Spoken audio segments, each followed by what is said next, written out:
Hi guys, Rando Gamer here with the next session of Into the Rift. This is Chazz's 19th session, and it picks up right after Maleficent had kind of confronted the party.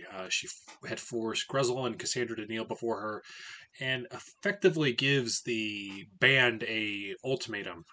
Basically, they either join her and forsake Asmodeus, Cassandra, and Grezel, or they just die to her is essentially um, and kind of this whole decision making process determines the overall trajectory of the campaign moving forward. Effectively, this serves as like a slight tonal shift and focus for the campaign. Prior to this, we've kind of been the antics of kind of like bouncing around world to world, more or less on a whim, with us now having a pretty clear objective of what needs to happen, and getting the band on the same page. Hopefully you like it. If you do, make sure to hit the like button. And if you like staying up to date with my content, make sure to hit that subscribe button. But without further ado, here's the latest Into the Rift session, Chazz's 19th.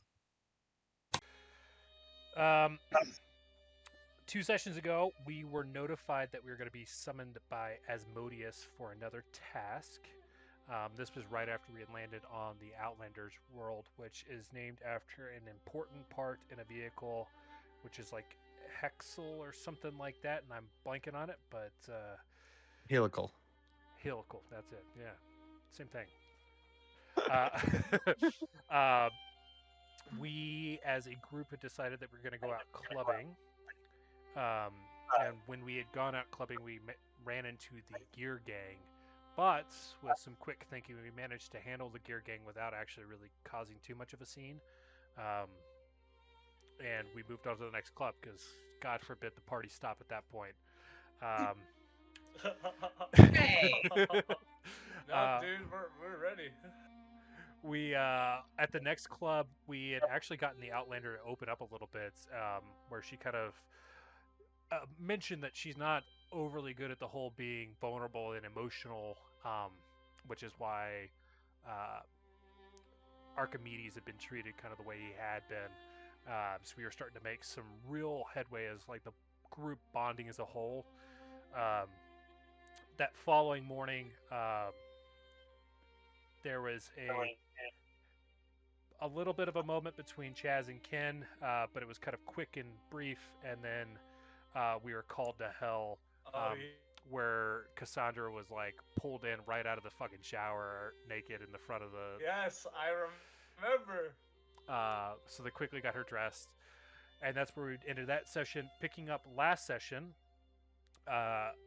we got brought in, and Asmodeus had mentioned a little bit about Mal, and Outlander gave the impression that they had encountered Mal in their past, and had mentioned that they're of a very evil devil and have dominion over infernal creatures, which included Cassandra and Grezel.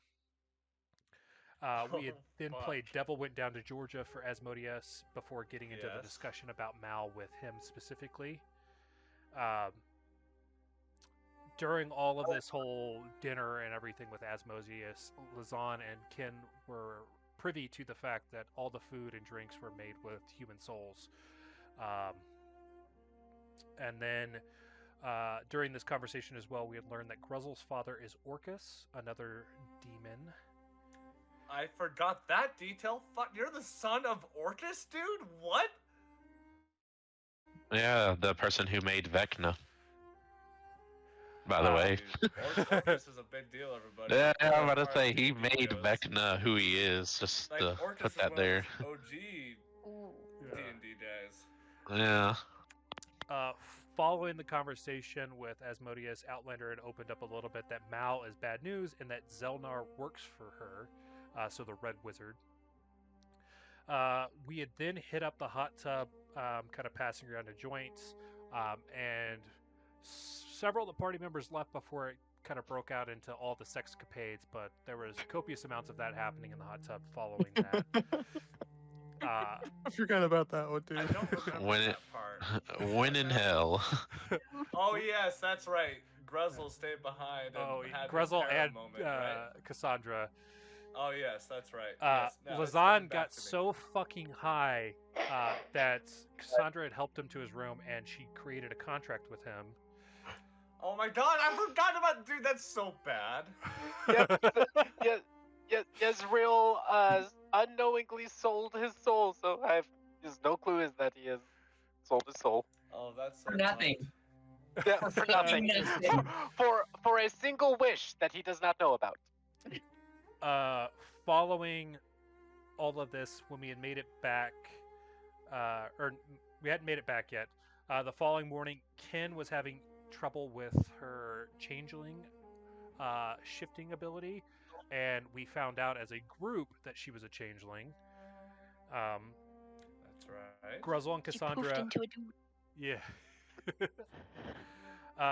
Cassandra and Gruzzle went to discuss some details with Asmodeus in private beforehand, where they ran into a black hooded, gray colored skinned individual who appeared to be a demonic artist that could be a potential rival band for us. And they were making a deal with Asmodeus prior to Gruzzle going in. I forgot about that part too. I think most of us got really drunk by this point in the evening. Gruzzle had set up to form an alliance with Asmodeus' family. The deal would be in exchange where he becomes a demon lord.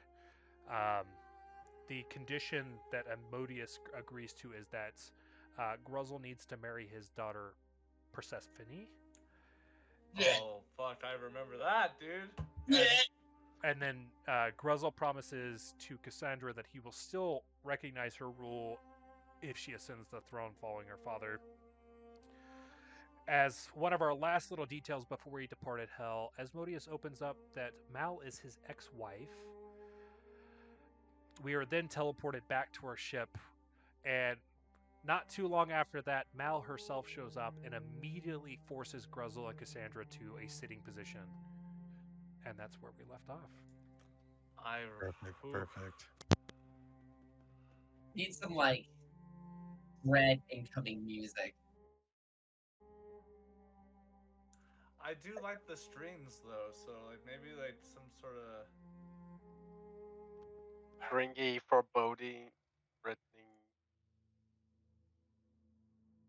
Hold on, I need to check on my dogs. You are good. Chaz, please take a inspiration point. That was an awesome recap. Perfect, thank you.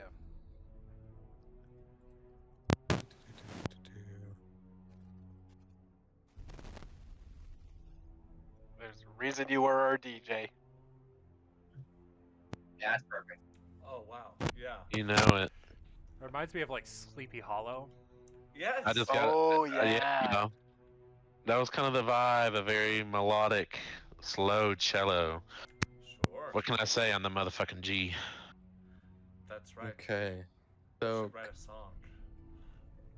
currently,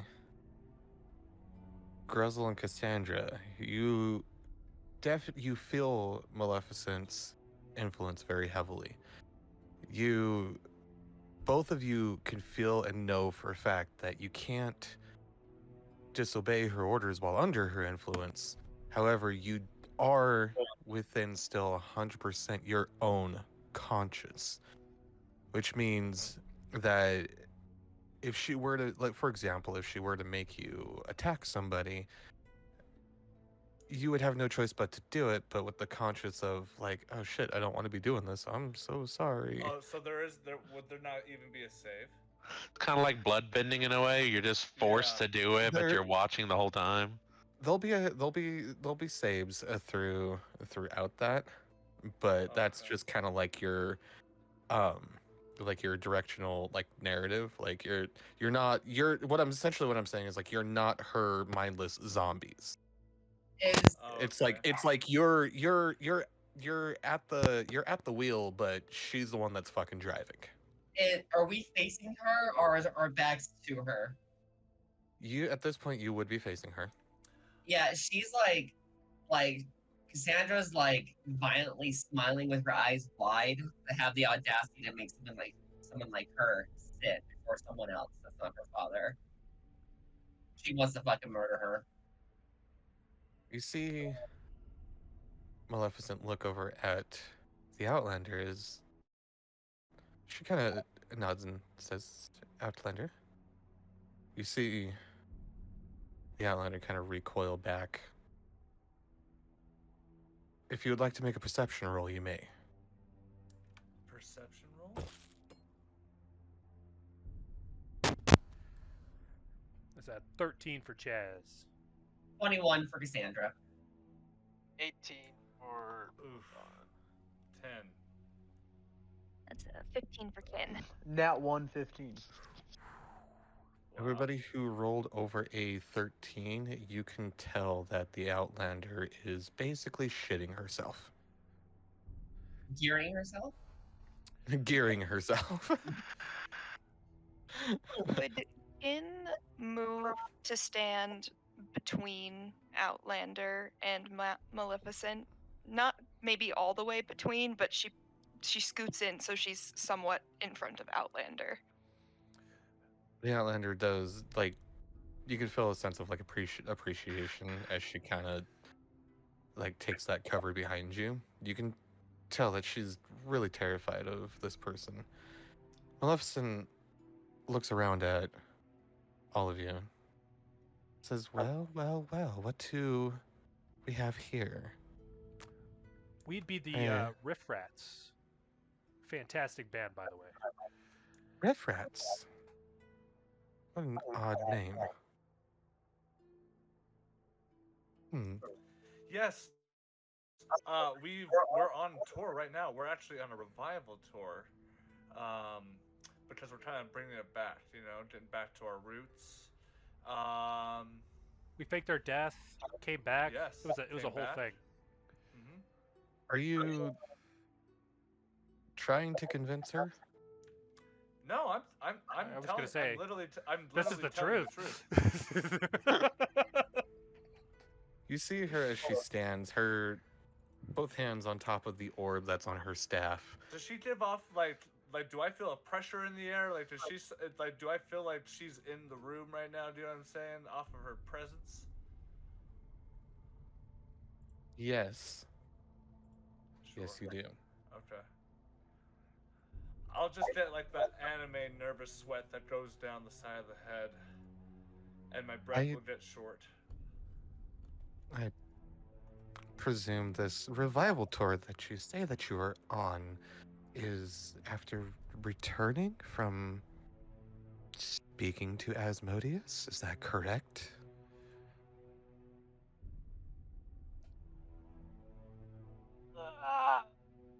Cassandra's just glaring at her with a big fucking smile. That's correct. Why do you ask? You're on mute, Colton. I feel so bad now. I'm so Yeah, sorry. You remind me God damn it. of Voice from Toy Story, I swear. I was just gonna say that like because of what I just said, and especially based off of Cassandra's reaction, I grit my teeth, and I was just gonna say I literally looked to anyone to take the floor, but then Kin started speaking, so yeah.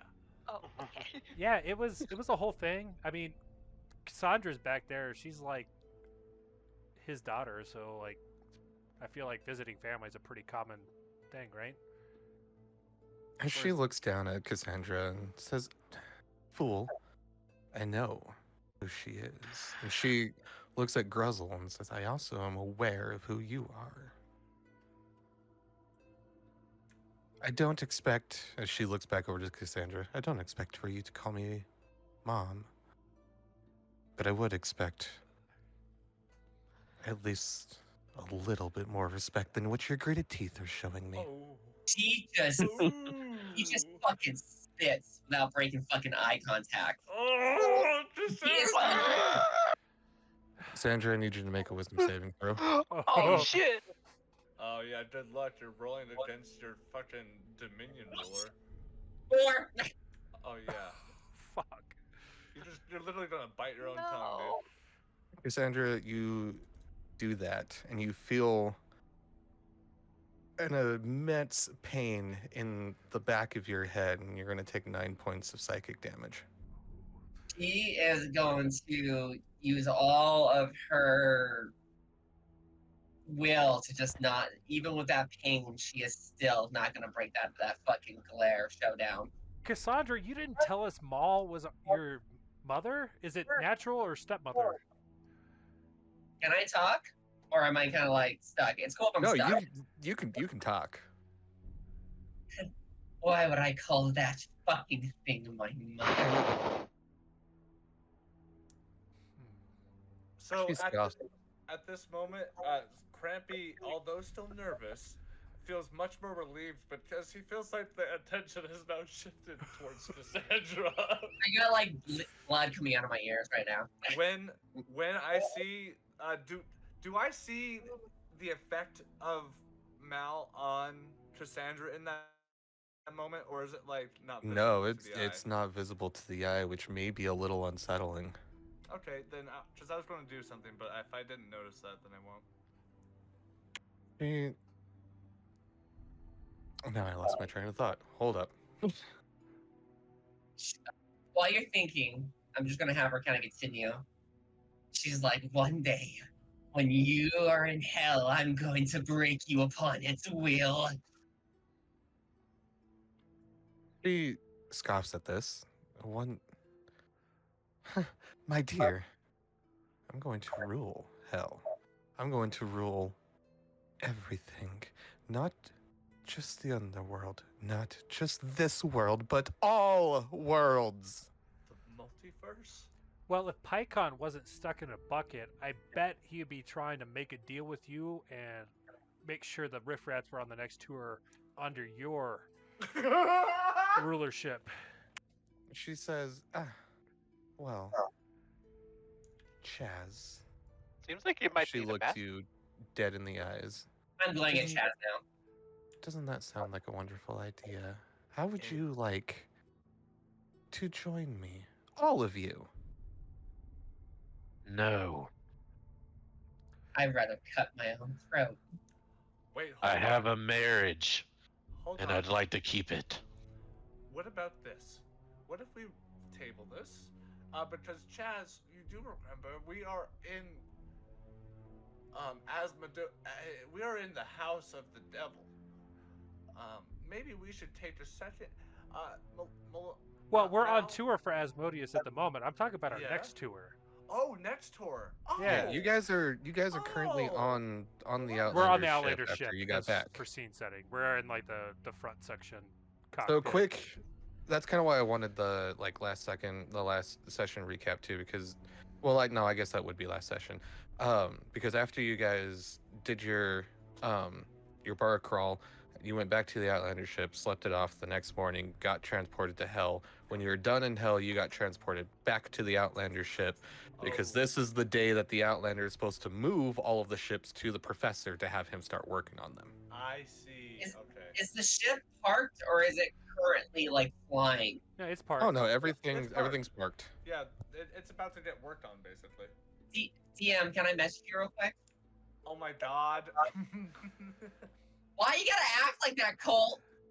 But as far as our next tour, I am open to suggestions. I'm here for the gig, to be honest. Yes, and the gold. Yeah, gold, ladies, reputation. You know, it all kind of comes together.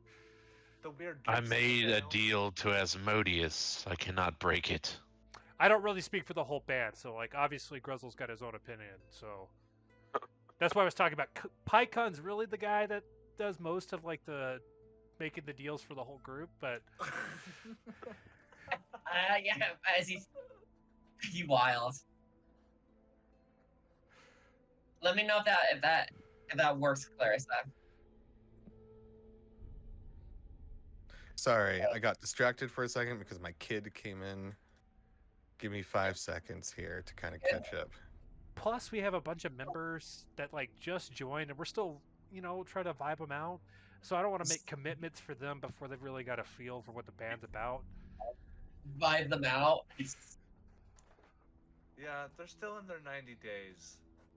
They're still their 90 days of I their mean, to be mind. fair, I'm in my 90 days. I think I'm what, maybe 2 months in at this point. So, Oh no, Chaz, you're hired. You're fine.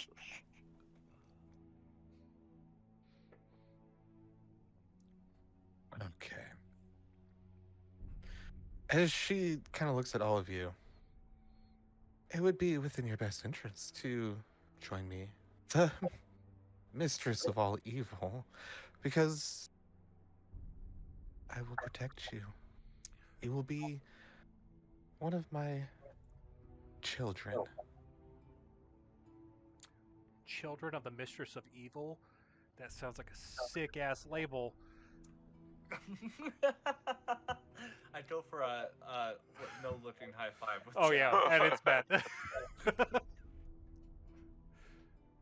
By a raise of hands, who would like to turn their backs on Asmodeus, turn their backs on the Outlander and your two companions up here, Cassandra and Gruzzle, and become my minions?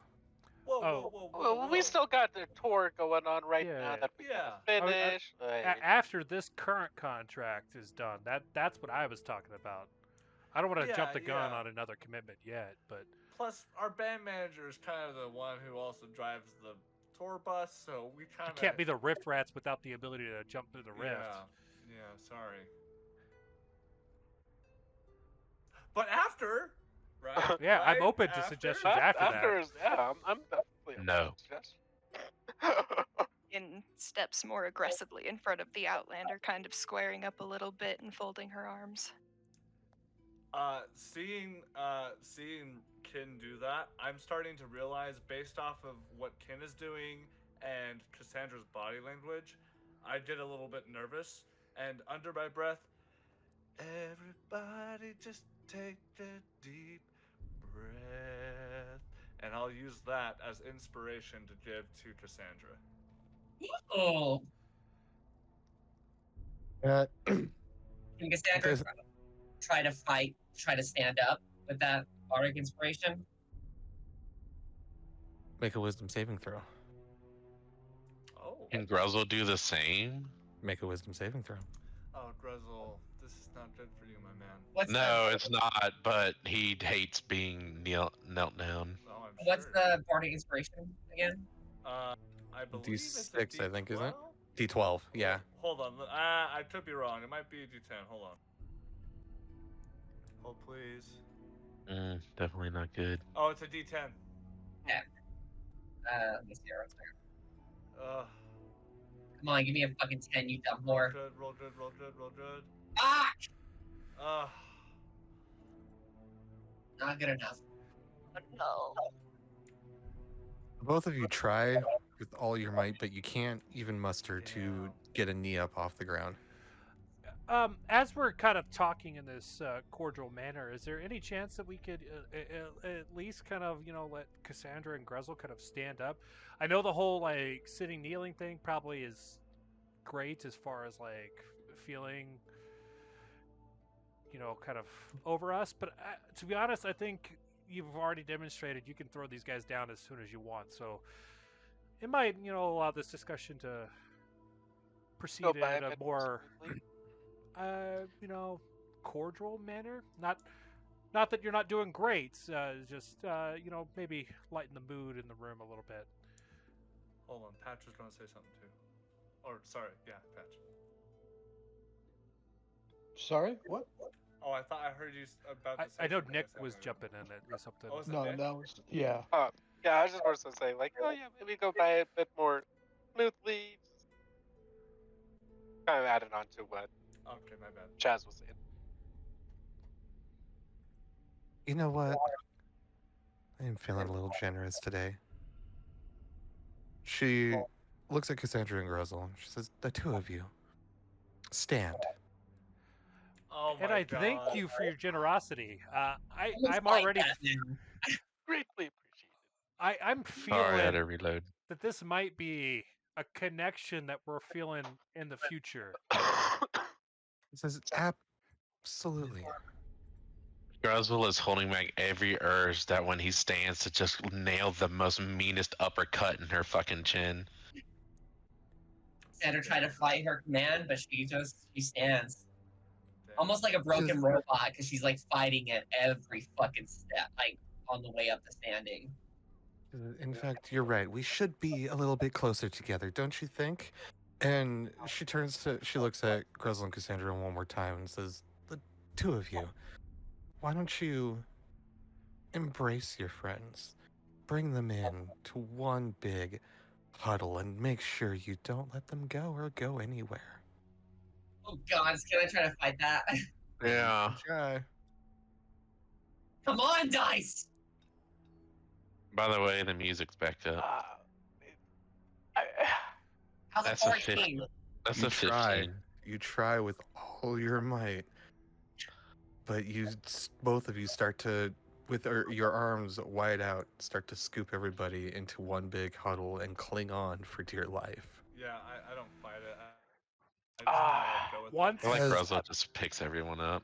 Yeah, basically that's kind of what I'm going for. As everybody starts to strain for breath as they feel Grezel bring him, like his muscles clench around you.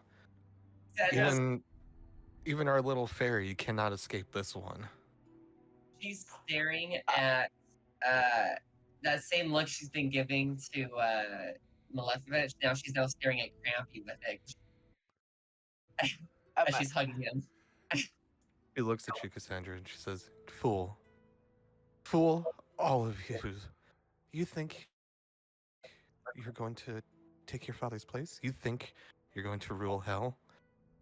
You think any of you can do anything?" As she completely ignores that half of you just want to play music and get on with your life. Chazz is going to start strumming One Love as he casts Heroism at 2nd level, allowing, specifically targeting Grezel and Cassandra, which, assuming they're willing, will make them immune to being Yeah. frightened, giving you 4 temporary hit points. And that's it for now. Well, Okay. I'm not sure how what this word. Can I try to Maleficent- spell magic? Maleficent snaps her finger and casts counterspell. Okay. What a war! Okay. I look Counterspell. nervously at Chazz. Yeah, As- I guess I didn't vocalize it. I was trying to do it discreetly, not necessarily like advertising that I was casting a spell, but I'm assuming she was perceptive enough to recognize it. She's growing more and more impatient. You see the agitation start to grow as she says, "Enough of this. And now you will see why they call me the mistress of all evil, as I show you all of the powers of hell." As she erupts in green flames, growing in size, busting out through the top layer of the ship out onto the street, No, we just got that Taking- fixed. taking form of a dragon. Oh my god. Not just any dragon. This is a ancient gargantuan adult red shadow dragon. Cool. Okay. Yeah, this is Dear gods. Did you say The- adult red dragon? Yes, ancient. Okay. Sorry, Ancient. not adult. Ancient. Okay. Okay. As she Okay, that's a little bit more serious. as she snorts, and she is gargantuan in size. At this point, she is towering over the Outlander ship, over the 2 pirate ships that are tethered to it, the entire docking bay where you guys were parked at, as well as the other ships around this area. Grezel, can we get a little bit more like dramatic music? We'll wait for that music change before I continue. Paul, I'm sending you a message. Well, Okay. as a little tidbit of RP, it is safe to say Kin has changed forms. I don't know if this one will work. Maybe. Better? I do like this. So not You not s- in a bad way at all, dude. But you literally just like Power Rangers us. Like the bad guy just transformed into a huge giant, and now It's we got an it's our time, guys. Just a Gruzzle. It's our time, guys. Morph into Gruzzle power now. I have It's a so many kidney force ideas, but pose. I don't know if any of them will work. My fear is that if we make a giant Gruzzle, what happens if she controls him and turns him on us? I literally cannot two pass the giants. DC. I cannot pass the Wisdom save DC even with a nat 20 unless I have somebody's bonuses to help me. Okay, guys. Um, You see So a smoke. I literally will kill you all. You see a smoke erupts from this dragon's nostrils. You hear Maleficent's voice come out from its mouth in a horrible cackle as you see her start to rear back and breathe inwards as she opens up her mouth and exhales one giant green flame. I need everybody to make a Constitution saving throw. Yeah. Okay. Yes. Would Before you ask, this is not just regular fire. You guys are not Oh, immune to this. Hold on, Dre. Let this resolve first before. Yeah, think of this as like a cinematic section that we're in right now. Oh my god, I rolled. Oh my god, I rolled a nat 20 for a 21. Fuck, I rolled a nat 1. Oh shit. God. That's a 19 for Kin. 13 from Patch. Solve 3 for Chazz. Oh no. Oh, Oh no. Allow me to. Level 14. We're gonna. We're going to get our buttholes wiped, everybody. Yep. I even passed, and I'll probably still take a lot of damage. That's what I was just thinking. I'm gonna roll 30 d20s. Yeah. D20. The internet just crashes from the sheer amount of rolls D&D Beyond's gonna do. Yeah. kind of a meta question. What would happen if you cast a control spell on a person or creature that is already being controlled? My Oh. first interpretation of that would be who has the stronger control. You're basically playing tug of war. That's kind of what I'm thinking. Yeah. Like a Naruto Or- Kurama sort of situation. I'm gonna have to say. Or you have to Hold break off their on that. rule. Okay. Okay. Or you have to do something like dispel magic or something like that to break their Um, control. I before you have can- it. I'm gonna Right, use my right. reaction to use my psychic energy, as I'm gonna create a bubble of psychic energy around the whole group since we're so knitted together. She's using her full psychic energy. Okay. Let Claire Yeah. say Yeah. that. Yeah. So, as much as I want to give you guys like reactions and stuff, there's a reason behind all of this. That's fine. Fair enough. Everybody who rolled above a 19 Oh, is still going to take just me and Tin. half damage of 450. Oh my 50? god! Nita kills everybody. Is I this said cinematic died. when we're I just- supposed to die? Yeah. If yeah. if I just died. if also- that is Oh, double, oh, if she's showing us the power. if that is double the double half, health. if that half is double your full health, you die instantly. No, I know. I'm out cold. Oh, I'm yeah. out cold. Chazz I only have died like 115. 8 times. So if 225 is more than your max by double, you're dead. 400. Mhm. Yeah, I died 2 times over. I died a lot more than 2 times over. Yeah. I died instantly, actually, as Gruzzle. Everybody, I want to give you all at least a second. If there is something you would like to say to each other In our last before you moments? in Yeah. your last Let's moments, go in Discord order. Are you Toy Story 3 nuts right now? if She's there's gonna anything you would like to say to each other, Discord order is going to start with Dre. she's gonna look at assuming Pykon's here, and she's gonna look at Lizen, and she goes, "I'll see you both in hell." Oh my god. Chazz? Chazz is gonna start playing "Why Can't We Be Friends?" Get the fuck out of here. He's trying to charge up a spell that's never gonna happen. Crampy?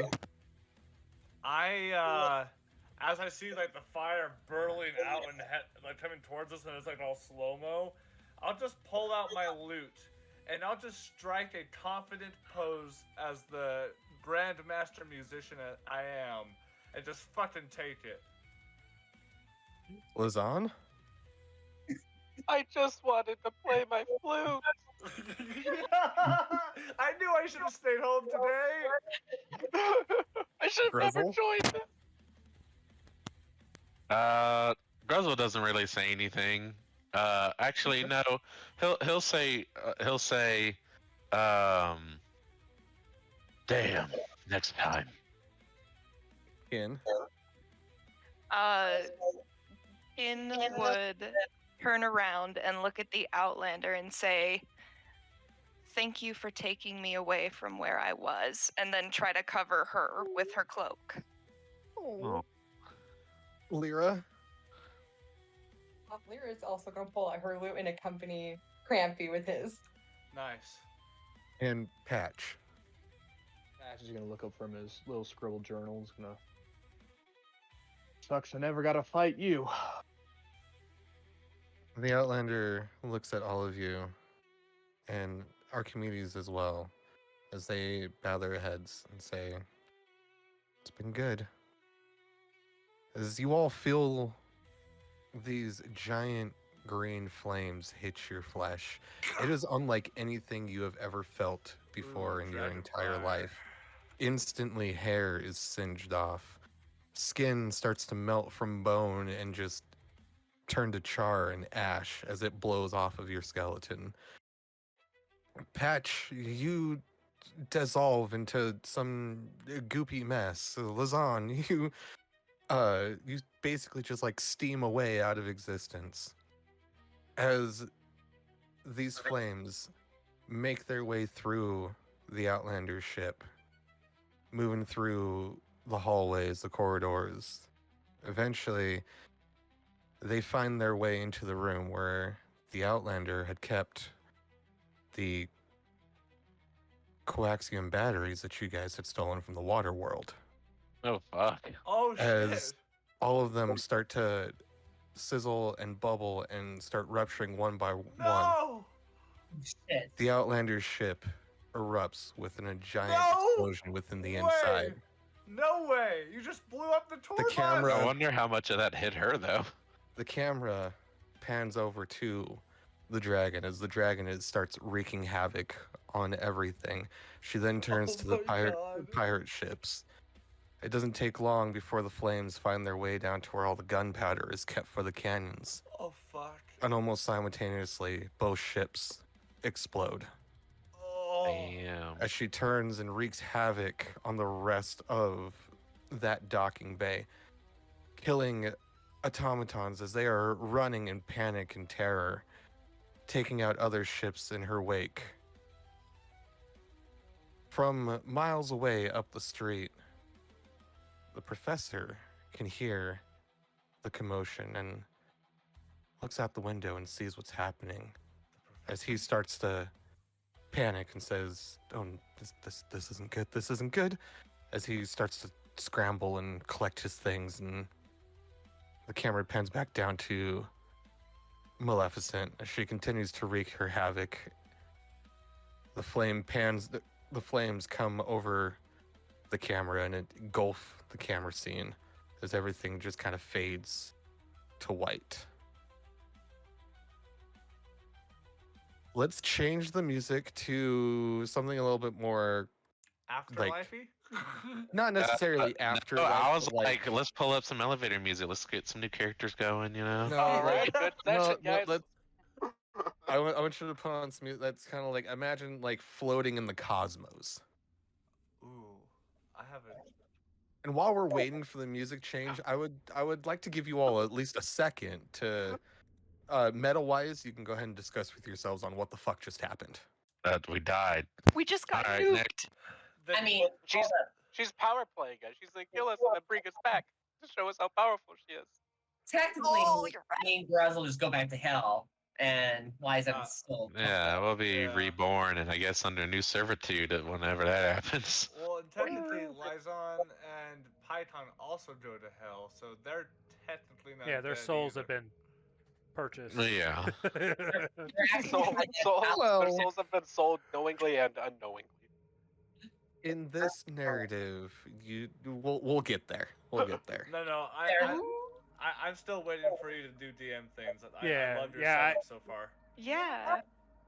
What do I think? I wonder if Jeez. I wonder if the police officer I threw finally showed up with like other police officers with tickets. Right at the right time and just to get killed.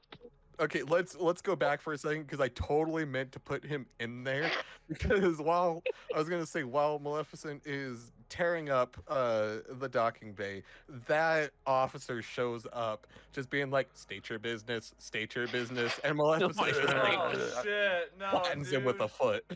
Thank Oh, not God. the officer, man. Reputation, like my Officer Jimmy. tolerance for her went up by 1% on that one. Sure. No, I assumed it was the old she knows she could just do this infinitely if she wanted, so she's gonna keep killing us until we agree. Until she Oh, like it's like a thousand That's even different ways. worse. Nosdarmu sort of situation thing. Oh, I've come to God. bargain. Okay, folks. All of you, it's hard to describe what you're feeling right now. It's as if you exist but don't at the same time. Like you're floating through nothing. And do we have As- our corporeal bodies and stuff, or what? You could say that.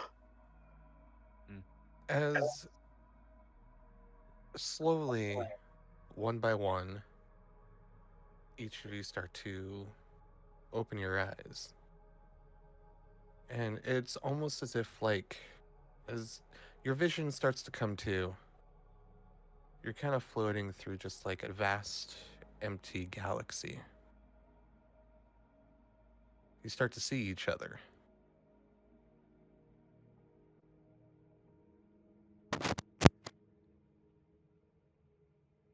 Hey there. Well, First time. How Yeah, does I it figured it was feel gonna be a having one-time non-corporeal gig. form. The Outlander can't. Wow. yeah, by the way, Wow. just let out a burp. Excuse you. Little soul burp. Yeah. I assume I'm supposed to find Hathor at this point. Well, if we're not in a god's domain, then we're kind of in the, I don't know, purgatory, something like that. That sounds lame. We're gonna have to line Yeah, this bitch because there's up. really nothing here, and you just float endlessly for the rest of eternity. So it's kind of fucking miserable. Honestly, kind Whoever- of cozy. I can get comfortable. Well, I mean, we could always harmonize. Yeah, I was to gonna pass say the Cassandra's time. got good vocals. I think we could give a backbeat for her. And yeah, Xander's just like is curled with a ball, just like glaring at the unknown, just floating around you guys. Whoever's like paying attention, if you'd like to make a perception roll to see what the Outlander's doing, by all means. Sure. Finn would You definitely. know, I'm surprised the Outlander's here, being a robot. Oh, 24. Dude, I have rolled 2 nat ones in a row. Damn, No. Dude, Mal's getting to you, man. I know. Definitely, it hits. We still didn't have confirmation if it's your natural mother or if it's your stepmom. That is true. I don't, as a player, I don't know. So Wishes. we'll find out. Oh, fun. Ooh. The sass leads me to believe natural, but That's And honestly maybe. fair. just to touch on that, just because they're automatons does not mean that they're without soul. yeah. Soulless. Cassandra doesn't think so. Tin was going to say something, I think. Oh, I'm I was gonna- just gonna. Oh, go ahead. No, go ahead. Oh, I was just gonna say, Kin, as she comes to, would kind of look around, count heads, look as she kind of it seems a little bit relieved as she sees everybody that she, had died with, and then would be immediately looking for the Outlander and keeping track of everybody. Yeah, and I'm gonna say that as a group, your perception rolls were all pretty like the only ones that really weren't high enough would be Chaz and Cassandra, but with everybody else looking around, I imagine it would draw your attention to the Outlander as she's just kind of floating, her hands behind her back, like she's in a very like relaxed like pose. As she says, "Don't worry, this will pass." You've Oh, is given this her? a temporary deal? You could say that. Well, if we're here. If we weren't here, then I'd be a little worried, but maybe not, because if we weren't here, I don't know where we would be. Where's here? That's yeah, a where little the fuck cryptic. are we? Yeah. As the band manager, I'm sure you've learned to communicate a little bit more clearly by now. Where the fuck is this place? She says, "Well, we are floating through the domain of the Great Machine." Not familiar, but a new place is a new opportunity. So, All right. Great machine. I can't help but notice. We're not machines. She's not here yet. Give her a second.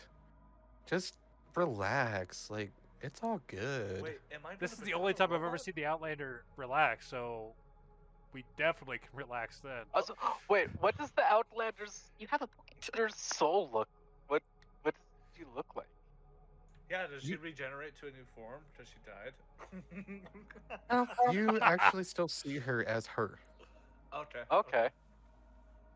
She's just very relaxed, just kind of floating in the abyss. I wonder if we all get new forms. She goes, "I know." Haven't thought of that.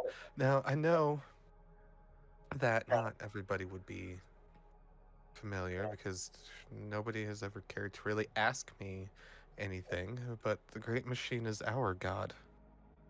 Well, I typically separate church and state, so we keep the religion part out of it.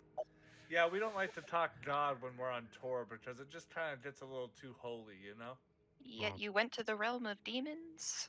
I feel like that's a little counterproductive. That's kind of different. But That was that's a not. family visit. I mean, it's Oh, kind of yeah. on theme, I mean, metal. Yeah, and plus, we got a new sponsor, which is the King of Hell. We got a new sponsor. Yeah, I know technically he's a god, but he's one of those guys that hangs out with regular people. So And plus, he's a dad. Aren't Yeah, he's pretty chill. in the universe I come from, at least, the heavens and hells are at odds. So I assumed it was similar here, but maybe not. No, you're not yes. wrong. Yes, you're not wrong. So do they not stand on equal playing fields? Yeah, but some are more willing to interact and hang out. And want to sponsor our band and our tour. Believe me, I didn't sell my soul to Asmodeus. I'm not gonna go that far, but Yeah, anyone stupid enough to sell their soul to Asmodeus is they're probably Cool. stuck in a bucket somewhere. Anyone Yeah. stupid enough to sell their soul is just yeah. Camera pans over to the Office style to look at Lazan. Why would anyone sell their soul? Come on. yeah. Right as he says that, you guys ever watch Bleach, where they have the chain coming out of their chest? Yeah. They're soul There's- tether. Yeah, there's Yeah, there's a crimson pink chain that just shoots out of Lazan's chest that just connects to that it's appearing as it shows it here wrapped around Cassandra's hand. She's curled up in a ball, just staring Lazan, into space. that thing is fucking sick. How did you get that? To all the chains of space. Is that an ability that's only in this plane? I don't understand. I guess so. I've never been here. I don't know. God, you must be a natural talent. Yeah. This is Wait. cool though. Maybe this is the first sign that you're becoming machine. Oh, we're getting off topic. Outlander. Oh, you were, yes. you were enlightening us about this whole great machine thing. Sorry. No, it's fine. I know being here for the first time, it does different things to you, right?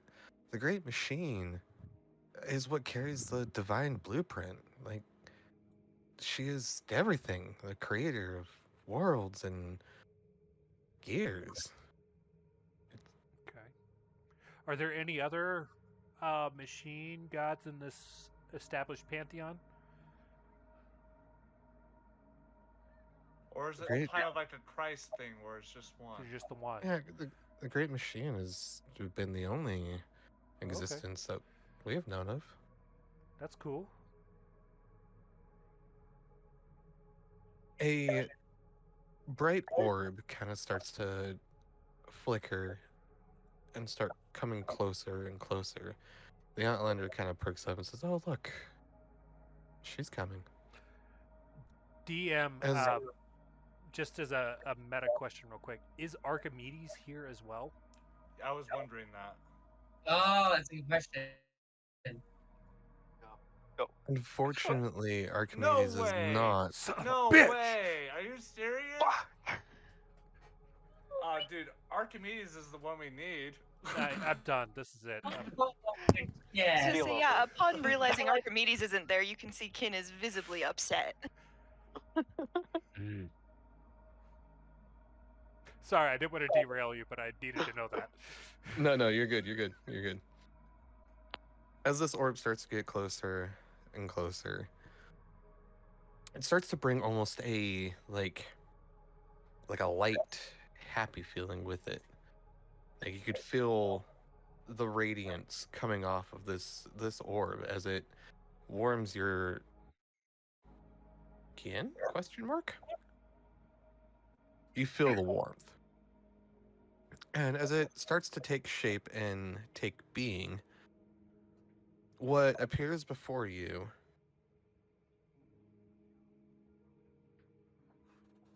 go into the group chat. Looks like this.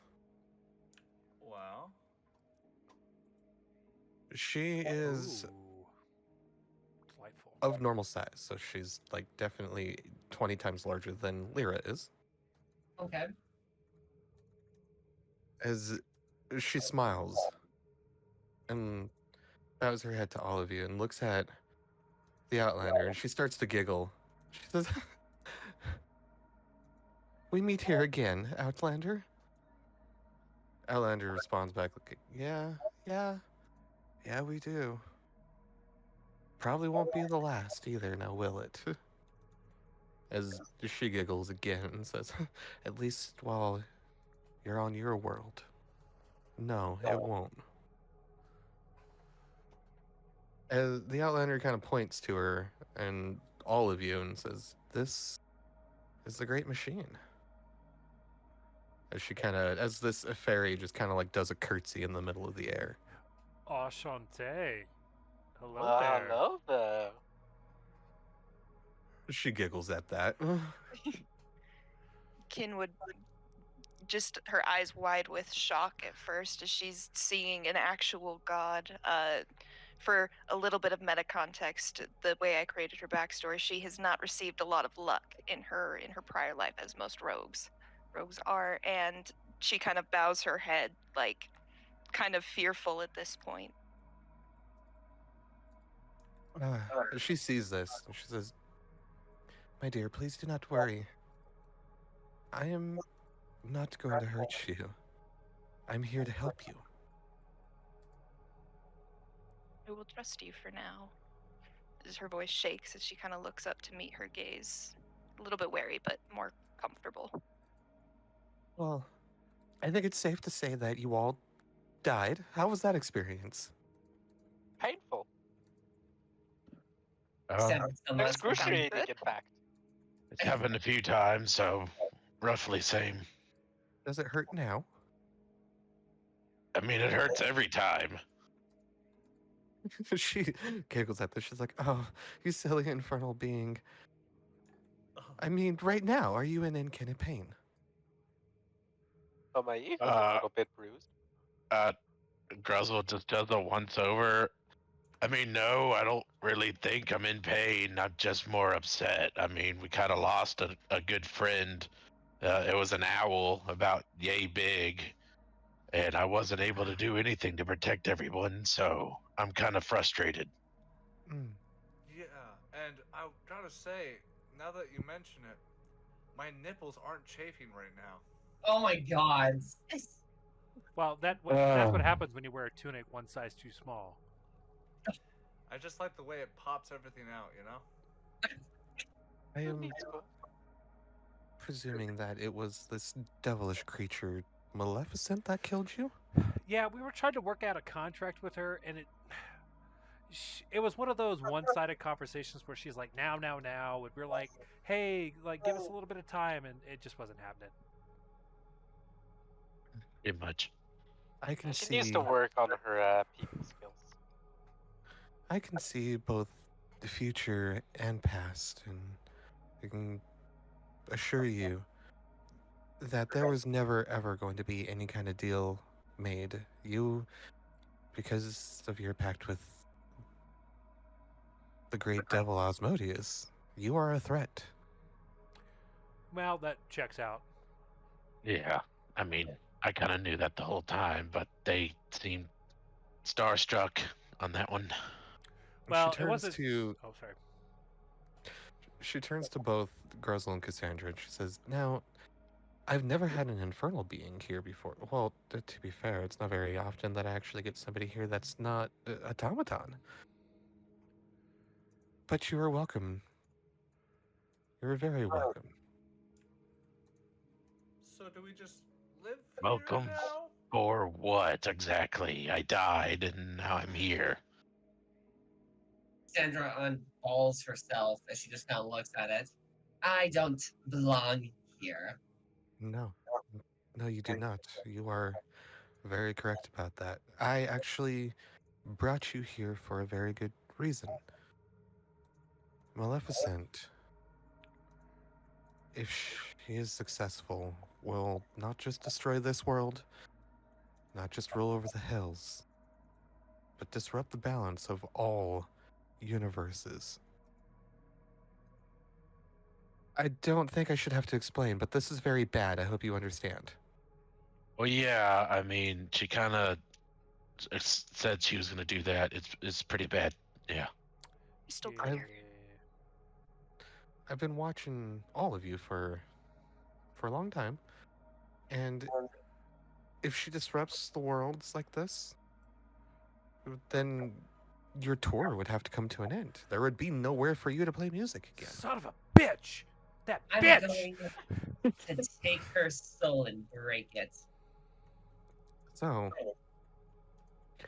it does sound like maybe you'll want to destroy the Maleficent, correct? Absolutely. It's got to be done. Yeah.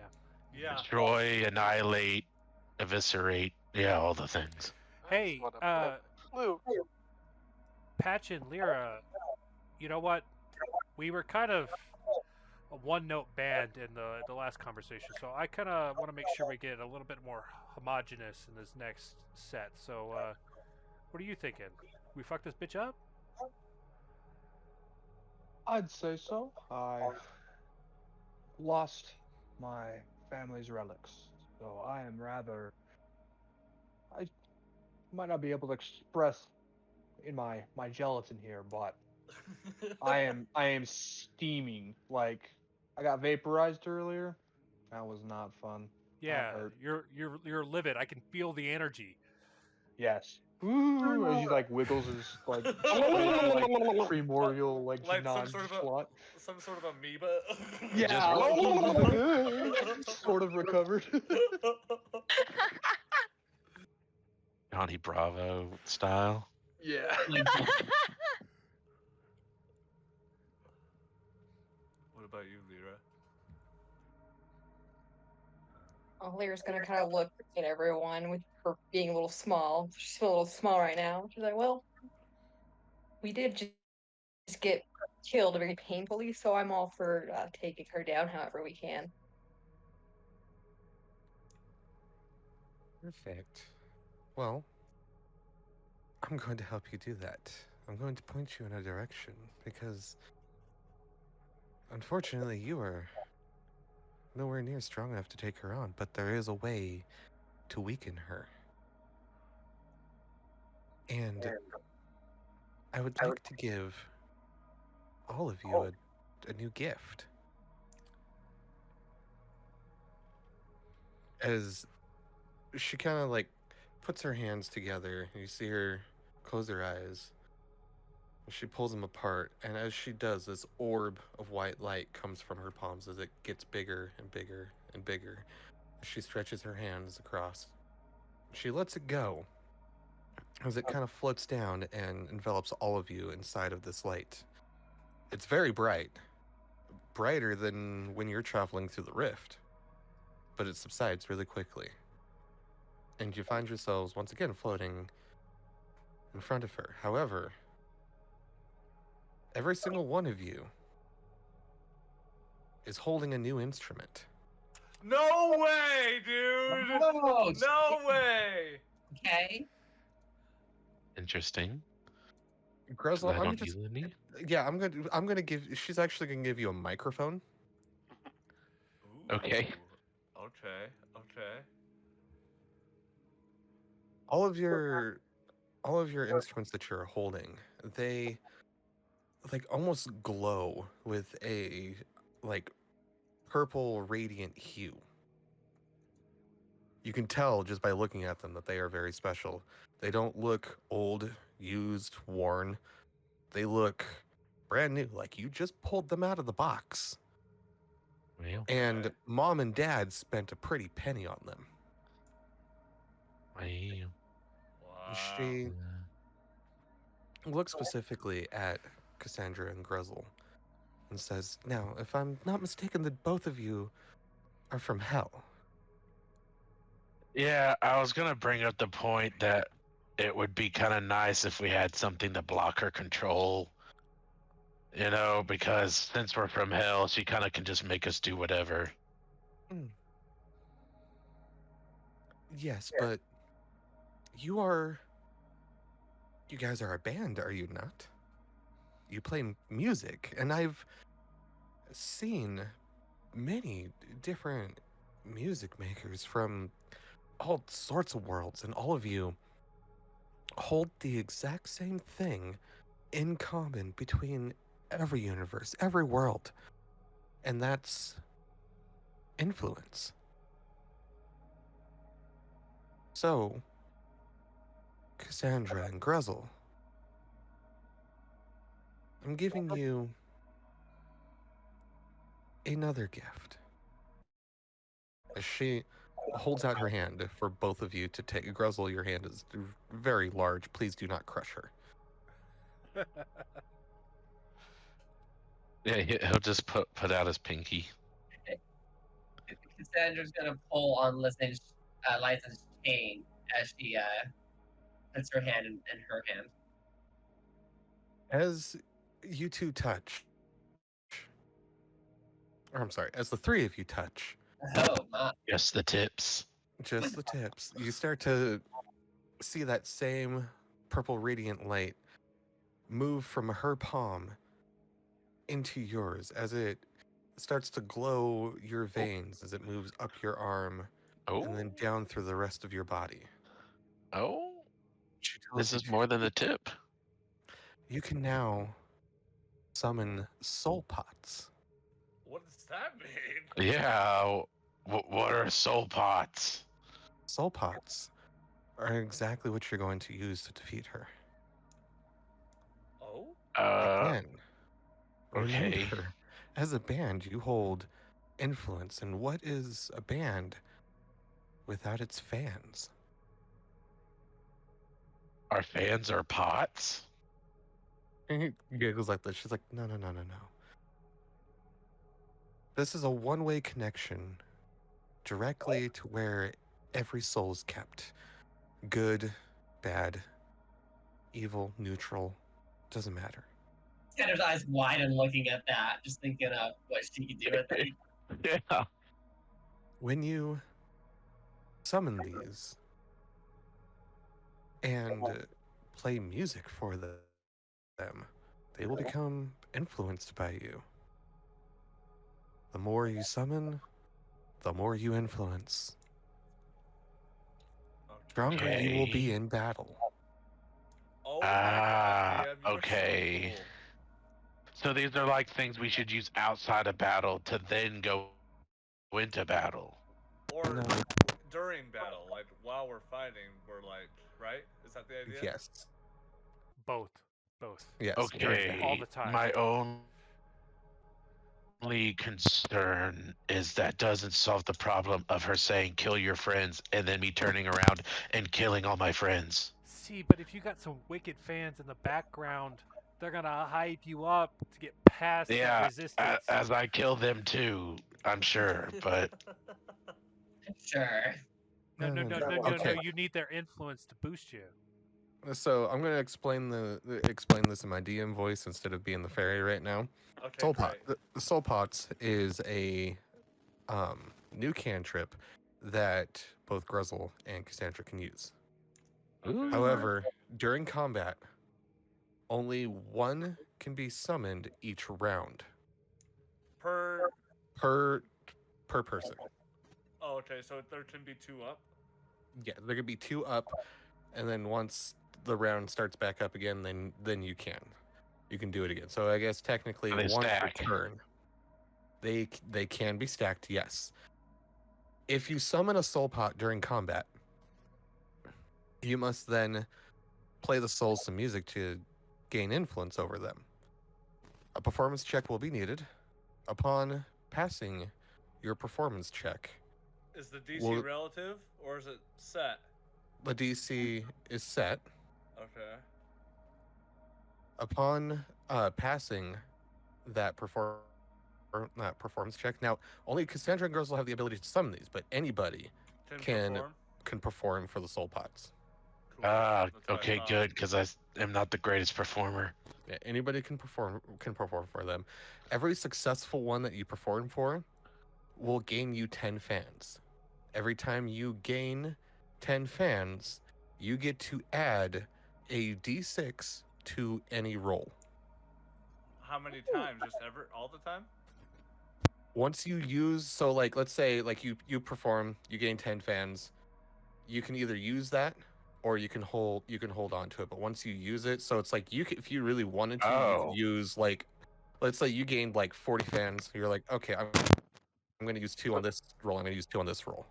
But So once you use them, they are gone, and you need to go perform. For the fans okay, again. so if I was to say we're just hanging about, I could spend 8 hours performing constantly for fans and get like 1,000 tickets, basically. Or does Is it that what you're reset? saying here? Of course, you'll break it. I'm just saying, like, is there a limit here? I mean, There he is does have a point. He does have a point. I'm just trying to make sure to watch out here, because I can, No, there is a limit, and the limit on what I've had set for the soul pots. I'm glad that you brought that up. You're welcome, because I was like, I can take this fucking wild. This is a spell that is only relevant in combat. Okay, so it's combat focused. You So can't really it's use it a outside. combat only spell, basically. Yes. Okay, combat only. Well, that makes it better. But I can stack Wait, as so much. can anyone benefit from the fans, or is it just the people who have cast the soul pot? Only Cassandra and Gruzzle can summon them. Anybody can perform for the fans. Oh, okay. But like, as far as getting But- the D6 to the roll and stuff, is what I'm saying. It's whoever's Oh, did the performance check, right? Yeah, whoever did the performance check. Okay, that brings my No, next question. That still doesn't answer my question. So if Gruzzle summons it, but you perform, you get the D6. You get the benefit. Oh, I. So here's my concern: is are we able to share that D6 to another player, or no? No. Oof. Yeah, because you gotta Okay. perform for it, right? R.I.P. everybody, because my R.I.P. performance is a 0. Does the soul? Oh, sorry, Cassandra. Oh, you're fine. Go ahead. I was just gonna ask, does the soul disappear after one performance, or how many performances can you get out of one little pot? Oh yeah, that's question. a good question. It will remain. That is a good question. It will remain active during combat, but remember when I said anybody can perform for the soul pot? That includes anybody. That includes your enemies. That means your enemies can try to gain control over your fans. Have you made this an item in D&D? That way we have like a description of it. Not yet. I don't know how to do that.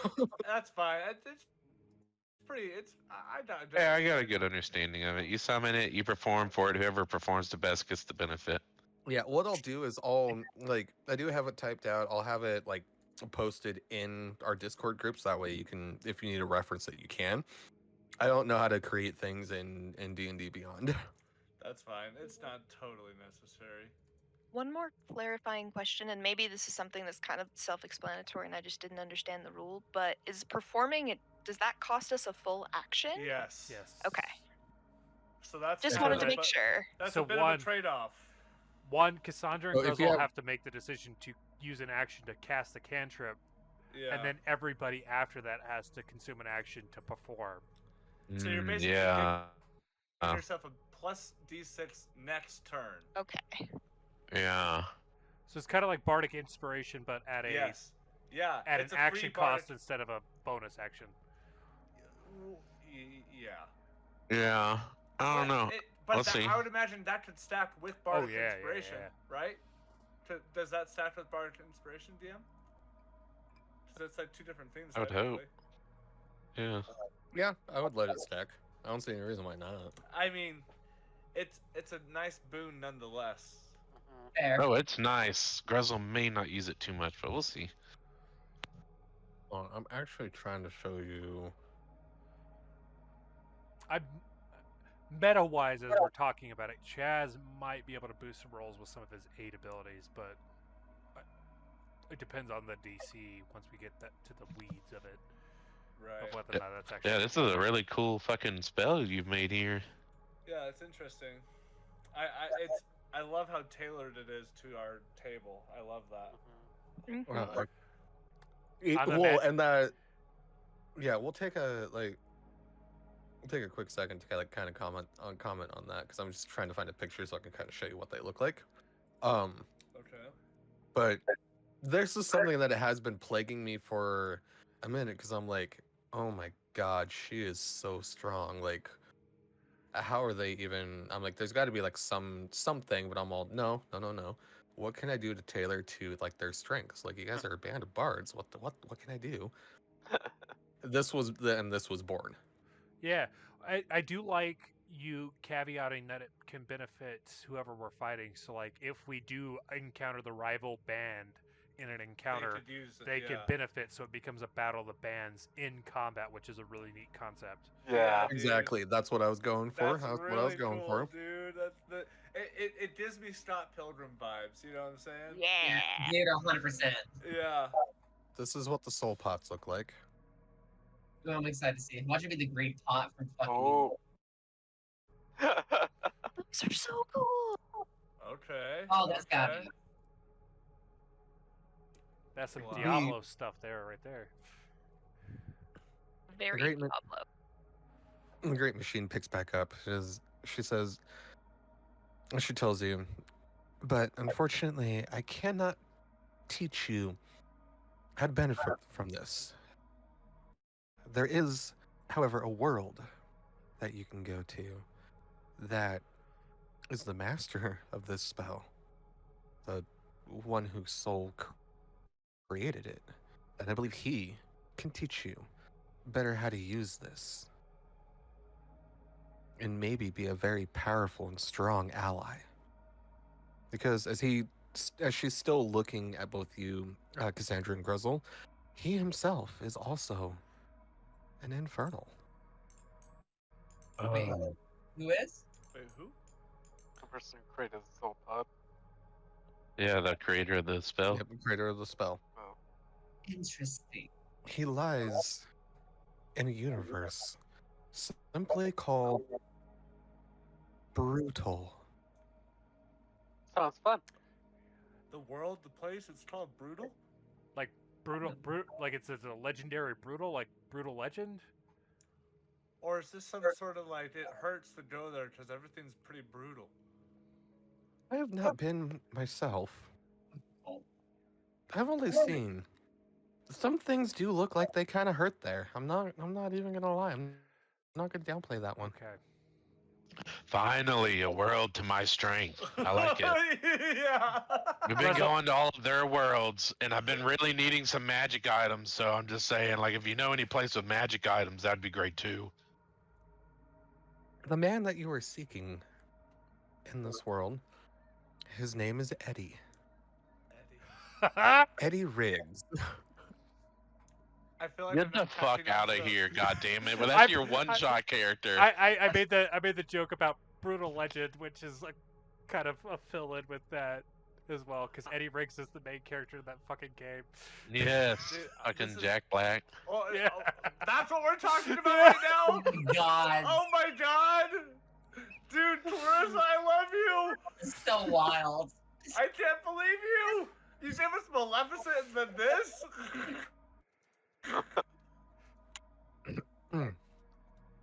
Indeed. She tells you that he will be able to help you master this and possibly be a very, very powerful ally. And of course, I will take you back. You will be restored. It will be like this never happened. What about the ship? Yeah, the whole cool ship we were gonna have kind of sucks too, but we'll figure it out. Yeah, unfortunately, I have no control over that. I can only bring you back. The Outlander has been brought back. This is what, the 4th time? The Outlander's just kind of like, yeah, Well, yeah, something like that. before we go, great machine. I think we owe you a song, Please, it would be our honor. especially with these new instruments. Like I feel obligated.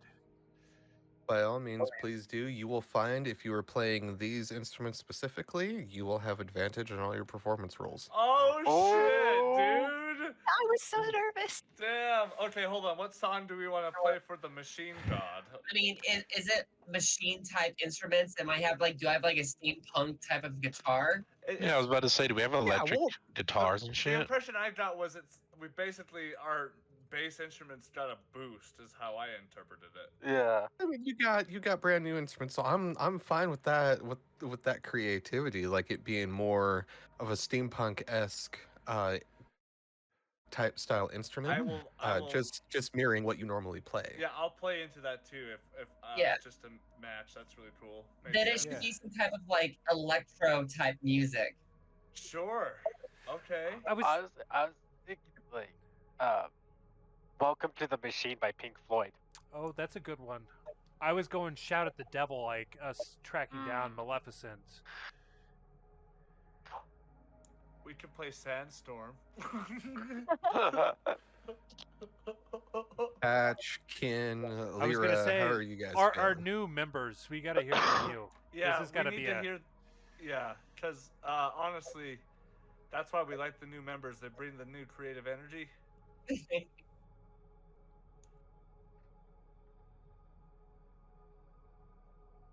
Sandstorm sounds pretty funny, so. But I'll let the others pitch in. Or I still don't have a whole ton of music knowledge, but Kin kind of turns the. Not having had an instrument prior, I'm gonna say she got like a steampunk violin style. cool. And so she's kind of turning it over in her hands, toying with the bow, but she shrugs. Whatever the group decides sounds fine. This sandstorm sounds interesting, but I liked all the other options as well.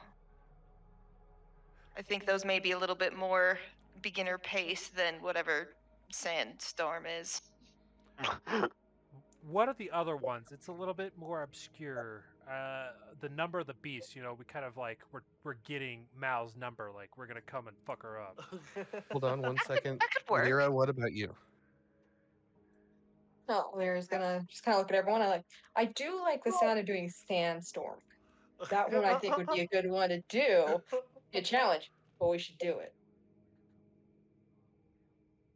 I think that's 3 for Sandstorm. Is anybody else got something else? Sandra does not. She's going along with Sandstorm, but she's only playing strings. Can we try our best to find a royalty-free version of Yeah. Sandstorm? Oh my god, right? I've been way ahead of you this whole fucking time trying to find something. Buddha dee da da. Buddha da da bee da ba ba Buddha da ba ba. I just looked to Chaz. Sorry, man. Didn't mean to take your creative. Oh drift no. there. I think I was getting too on the nose about the whole thing, and this is why we bring in extra bodies to kind of throw some creative jabs in there. You know, Sure. if we keep it obscure with like the whole Sandstorms concept, it kind of works a little bit better. I'll just go for a Knuckles and DM in that moment when we made contact. Can I just manifest dark glass shades onto my eyes? Or why not? Thanks, dude. Is it one of those planes of existence? As long as you have strong enough willpower, you can make things appear. Yeah, just like the meme, it will like slide down into place onto my eyes, and I'll just start tuning my steampunk lute. Like it, yes. I like to think the upgrade to Chazz's saxophone is whenever he's selecting different valves, steam comes out of the open valves. Oh, cool. Ooh. Cool. Oh, that's awesome, dude. I'm so jealous that you have a goddamn saxophone. Next character I roll is gonna play one. I think if I roll another fucking bard, I'm gonna go trombone because I did play that one in real life. Hell yeah. Dude, I'm ready to make this check at an advantage. Oh yeah. This is the boon. Are we doing Darude Sandstorm or Enter Sandman? I was thinking the Darude Sandstorm. That's what Okay, because I was like, I kind of forgot. It's okay, dude. This'll boost Which your one are we Guzzle. doing? The fucking soul pot might actually be beneficial if you're getting roll advantage every time. Oh yeah, to give yourself advantage. Yeah. From a meta stance, I hate to give up an action just to cast a spell. Oh, when you I could know. try hitting something. But No, if you're but fucking it would help incapacitated, us potentially. Yeah, you know. because if she tells you to sit the fuck down, you I'm can gonna still sit the use fuck down because I have nothing to help.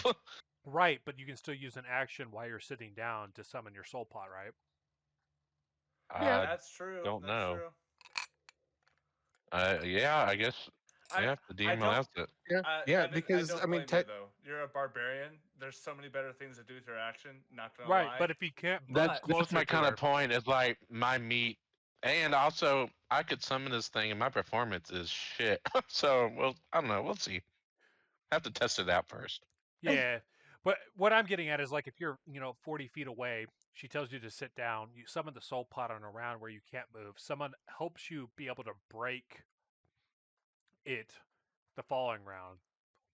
Yeah. You benefited the whole party even though you weren't able to take an action. So it's not like directly you benefit, but it can benefit the rest of the party. Oh my god. Oh God. You asked. Jesus. By all Jesus means, Christ. DM, while we are getting ready for our show to start, I'll cast dancing lights to sort of make a sort of strobing, colorful light show behind us. Okay. We'll just do this. I don't know. It should be fine. As Crampy's lights start to like flash to the beat of this opening, everybody, let's do our performance checks. Here we go. Wow. Oh, it feels so good, and I'm going to roll at advantage. Don't worry about that. Plus 15 with advantage, everybody. Oh. It's a 26 for Chaz. Ooh, 23. Did you 24. roll at advantage? I 20. did, and I got a 1 and a 3. Oh my Oh, god. shit. I got a 31. All right. Yeah. Okay. So everybody, like, the music's starting to come up through this beat. You can hear in the background that Kin is struggling a little bit. She's trying to keep up with you guys, but I would like to think that at this point,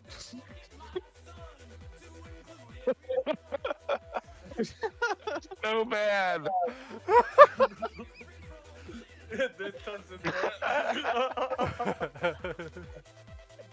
I would like to think that all of the rest of you are playing good enough that like nobody can really notice Kin kind of struggling to catch back up. Ken, what are you playing on right now? She's got a violin at the moment, so she's trying to learn a very complicated instrument, I think. And that's kind of causing the problems. As we're playing, Chaz briefly in between. Ken, go with more of a rhythm backbeats. This is a very upbeat, high tempo, so like we're gonna do the rhythm underneath. That way we can kind of focus on the main stuff. Holy shit! I just almost choked on my fucking food. She was kind of That one's so not cursed. looking super uncomfortable just because she can hear it, and it's just not great. But she follows suit and kind of looks down at her feet, trying to hide her face as much as possible to disguise the pink. I can't. I gotta get rid of it. I'm gonna fucking Just putting some I anger know that was a orbit. little rough, huh? I was almost was able cursed. to ignore it until the end there. cursed. Was Ryan? Yeah, just do the Scottish one with the bagpipes. I'm just gonna throw this one. I don't know.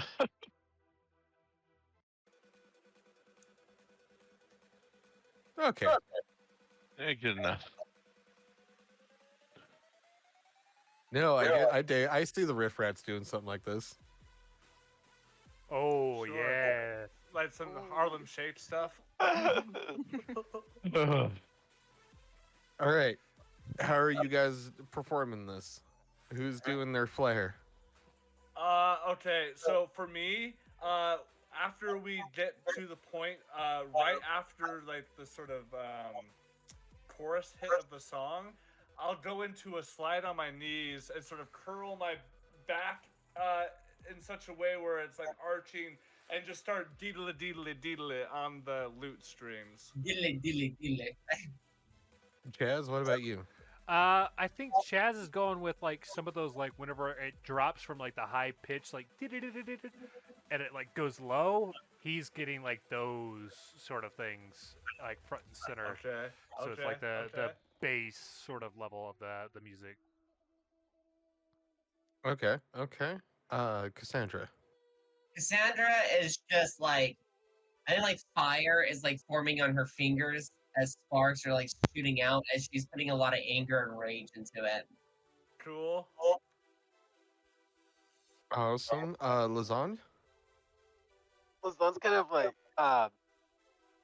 during those like high like right now, like each time it gets like higher and higher, he's gonna be floating Cool. higher and higher with it, Cool. and then Cool. as it drops, he will drop back down. Cool, Let dude. Chaz take over the lower notes. Air Tanasi, y'all. Fuck yeah. All right, Patch.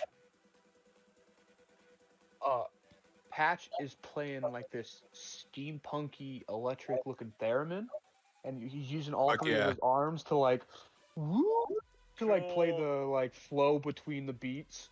Cool. Cool. Fuck yeah, a theremin. I love that so much. You get bonus points for theremin.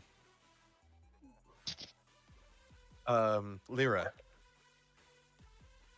So Lyra's actually going to be doing similar to Lazan and what he's doing, but she's flying versus floating, and she's going up and down with while her wings are flapping and kind of going with the tune. Cool. Hell yeah. Ken? It's like the sound bars on the mixer that are popping up and down. Yeah, that's kind of how I'm envisioning it too. Ken?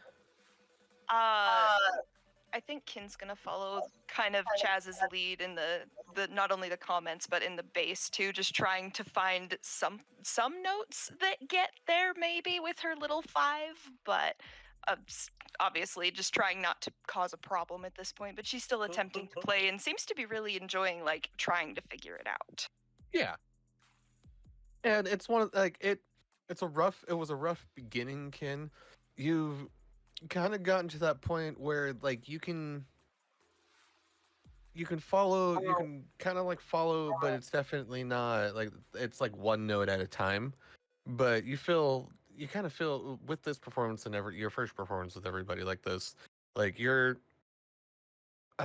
like you have a sense of like inspiration inside of you that like if you practice, you can do this. That would bring a smile to her face as she felt that as she would continue to play. And then Grezel. Yeah. Bring us home, Gruzzle. Yeah, there's not much lyrics to be added to this melodic tune. Who cares? Beatbox it, yeah. Vocalize any- Hold on. I got it. Okay. That fucking cursed one, god damn it. Given the microphone, he's kind of like melodically thumping it in his palm to add kind of like a thump noise to the song. Cool. As he adds like some clapping, just Nice. kind of adding okay. to the rhythmic background. Some microphone percussive shit. Okay. Yeah. Okay. Hell yeah. Okay, but no real. Why can I see Grezel being a throat singer? Oh yeah. He That'd be is. so dope. Just full throat singing. Cool. Wow. All right, and as your song comes to its final crescendo and close, I don't know how much longer this song has to go, but yeah, bring us home. You hear that fade out as Crampy's lights start to flicker their last flicker and fade from existence. You're left with just the Outlander and the Great Machine watching you, clapping, smiling.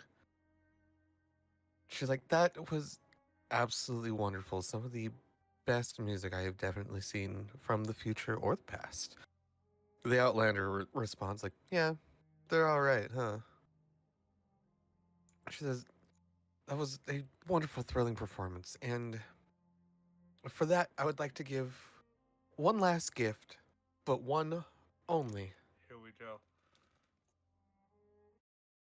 I will give you one wish. Whoa! Ooh, you sure? Because I know exactly what I'm wishing for all of us. Wow. I have it written out perfectly. We gotta talk about this for real, 100%. Yeah. No snap decisions being made here. Well, sure, yeah. Some meta talk here. Okay. Yeah. Some meta talk, not in-game decision making here. My wish would be the following. I wish for everyone inside of this group to reach their maximum potential unimpeded by any laws or bounds. Basically level 20. A wish for level 20? A wish to grant us level 20. That That would be the best power boost we could get because we don't need gold. We have 2.5 million gold. I mean, So we'll build a new ship, but I mean, level 20 would be the best chance we got to fight this Maleficent. Or we could all wish for legendary equipment. We're all That's decked out in true. legendary equipment. So We could find that though. the direction, well, technically the same argument could be made. We can just level up. But that being, just to throw in my wish real quick, those were two pretty good ones I didn't consider. My mind went straight to having our ship completely decked out and having a power resource never be an issue, and we can just go from universe to universe, not having to worry about anything. That's kind of where my head was at too. Something to get us places A to B, because I feel like the story will level us as needed, personally. But that's kind of where my head was We at too. could skip it and just be powerful. You don't understand the power you can hold. The amount of imagine the performances. The concerts would be legendary. It would be a whole new level.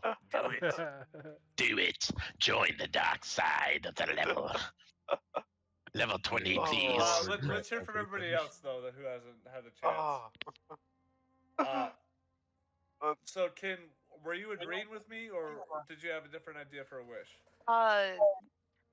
The concept of wish was a bit big for my little D&D brain and understanding, so that seemed like the best option that had been thrown out. But that's kind of where my vote sits as of right now. On a quick meta little thing, wish is like a universe-changing type of spell. It's like the 9th level spell, super powerful magic, and depending on the DM, if you're not specific on the wish, they might sort of genie in a bottle you. And It's a genie wish, yeah. You know, but like, yeah, that's kind of what we're dealing with right now. You can get, like, literally the description is you can do anything, but the DM has full control to, like, genie it. Yeah, because, like, Grezel said full potential, Monkey's and paw. the DM could decide that our full potential is only level 15. You're right. Yeah, that's true, but that'd at least be better. 15. We could all wish to be demigods. That's true. Well, I feel like that's not something I'm necessarily interested in, not gonna lie. I'm just I like the idea of like wishing to be more powerful, but I feel like that's kind of cheesy for my own feelings of it. I do like the idea of having the ships completely rebuilt, or the legendary gear. Meta-wise, I like the level up. Player-wise, as far as Chazz is concerned, he feels being able to travel and do gigs is more important than any sort of other thing, because he's content with who he is as a person already. So we haven't, on this subject, we haven't heard a whole lot from Lyra or Patch. Oh, let's hear. Yes. The level seems cool, but I feel like that would all of us bards. I feel like we'd break things really quickly. So, Patch is suggesting maybe we wish for a deidal weapon, like a great sword that can slay dragons, beings, demons, gods. But We'd have to not worry. We just have to get close. Yeah, to the hearts. Yeah. Give us the MacGuffin. Yeah, Prince Philip's sword. I could slay her. Yeah, I mean, legendary weapons isn't a bad idea. But would the DM honestly grant us a wish that would let us kill her big bad guy that she's been hyping up for the last month and a half? Right, give us It doesn't guarantee we get in though. Like we That's still have to true, worry that's about true. her. Well, her we magic. can't. Like, Yeah, I mean, you could wish for like a god-slaying weapon and just get a Vorpal sword. It'd be the same kind of difference. Well, sure. Like if it doesn't exist, you can't really get it. Well, no, dude. We are literally playing Into the Rift.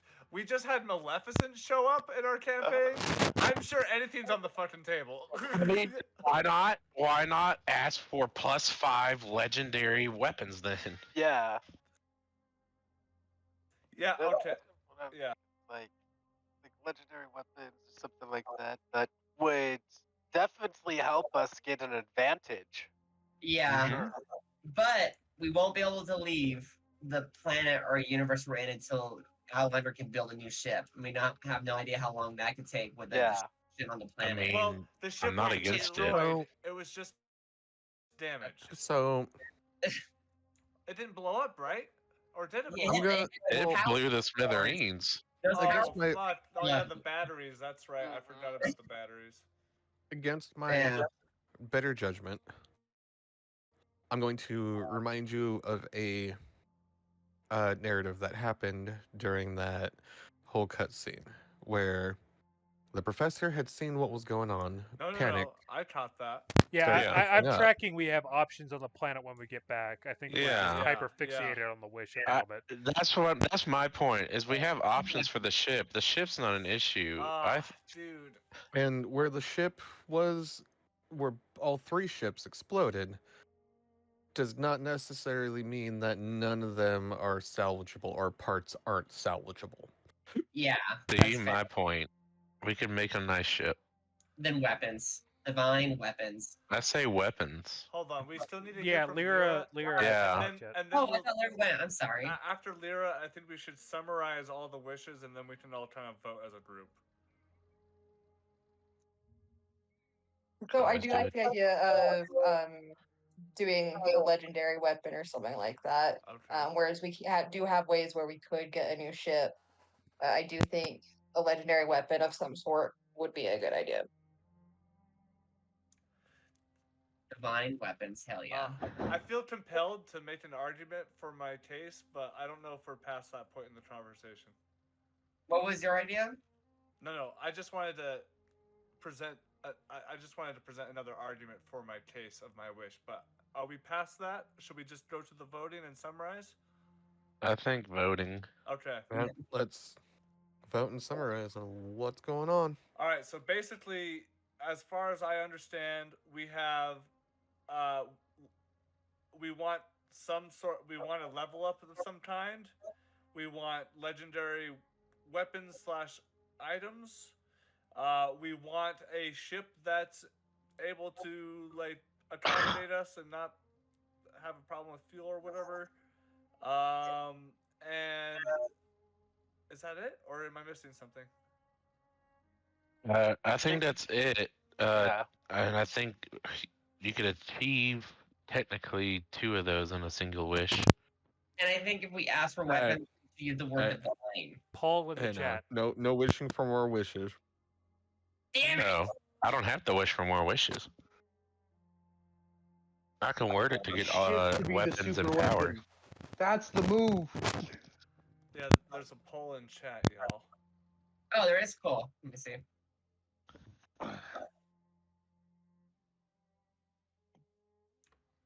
Oh boy. Oh no. Oh no. Oh no. Oh God, what is it? I'm not even looking. Oh, okay. Legendary items wins at 71% Okay. to 29. Now, should we say the word legendary or should we say the word divine? Hold on, I'm kind of I'm typing pretty up how sure- to Yeah, I word was gonna it. say that was the consensus to vector where we're putting our wish towards. Yeah, we can yeah. refine. Yeah, we need to rules lawyer our wish real quick. Let the lawyer meeting commence of paperwork of loopholes. You have divine weapons. They're as big as a fucking nail, though. Yeah, you know, I saw a meme about this the other day about how someone like had the opportunity to ask for a wish in their D&D campaign. So they asked their English major friend to help them write up a paper that would concisely say without any loopholes exactly what their wish is and what. I mean, we could go, because technically, like, there's no like written part saying you can't have an addendum in the wish. But I feel like we're really getting in the weeds if we're trying to, you know what I mean? I technically not, right? Yeah, that's what. You could literally say, I wish to attain greater power through both legendary items and of among myself that are fit to be wielded by me and the rest of my party. That would literally obtain to legendary weapons and a level up.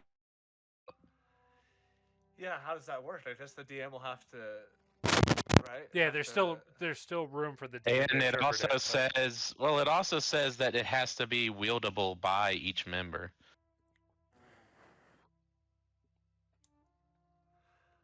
Okay, so who wants to make the wish? I don't. I don't. I'll I'm make gonna it. fuck up the wording. I'll say it Russell? exactly like I just did. Let one of the devils say it, right?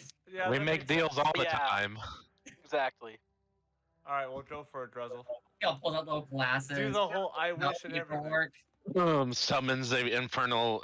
Let me see here. Pushes up small glasses that barely fit anything. And maybe are even too Later. small for your eyes at all. so you Literally, don't see. like the little things you put on the side of your head, the little, they're completely to the side, and he's just like literally pushing them and holding them there. He's waiting. I wish. You start glowing. I know. I'm like, can you describe like Yeah, what does it look like? Or can I describe? I'm ascending, gay boys. Oh, I was gonna say that like as you start those words, I wish like all of you like the lights and like the stars and galaxies you see behind you, they flash in different orders as with Gruzzle saying those words. I wish. Oh shit! Okay. Cool. I wish that each member of this party attain legendary power and items equivalent to their class that is able to be used in their hands on regular daily basis that is attainable to the maximum potential of everyone among us.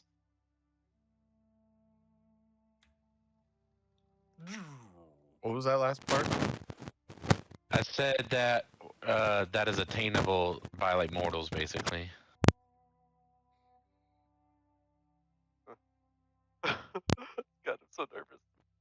Which I mean, a human can get to level 20, so. You know, I'm super glad that she said each member of this party, Yep. because I was just gonna drop like. I said one each fire. member attains power and weapons or items. Okay. DM, I love you. I love that you just gave us a wish spell. And Right? wow, what a world I've never this is. seen a wish spell I'm actually happy be to cast it. You've never Or- seen wish spell cast? No, the last wish spell was I think it was Tucker's campaign. Was No, but that was Dr- used before. Oh no, Dre- it was the Dre used yeah. it in Evan's campaign. Yeah, it was Evan's campaign. That was before I joined. Wow. Oh, I thought she used the second one. It She was used, one of like- those. She was by herself in a Yeah. cellar sort of thing. Yeah, I think Yeah. you were there, but she Oh yeah, she it was. used it Yeah, on her own. that's right. Yeah, she altered reality and changed how the entire past happened. Yep, that's right. That's right. But still. Okay. Let's. Oh god. 15-minute quick break as I Not many loopholes in there, huh? Because I mean, I don't care where the weapons come from, but I did specify they have to be wieldable and be able to be used every day. yeah, once per day. Which I mean is still great if you could use it once in a fight and it. But that's does, why I you know, also added frequently. Yeah. No. All right. Let's take a quick. I've got it all written down. Let's take a quick. Okay. Actually, I'll recap it with you to make sure I got it correct. So, I wish each member of this party to get a legendary power and items equivalent to their class and ability to use and be able to use them on a daily basis that is attainable by mortals. Yep. Cool. Okay. You said 15-minute. Yeah, we'll do a quick 15-minute. Oh, okay, cool. Okay. Okay, so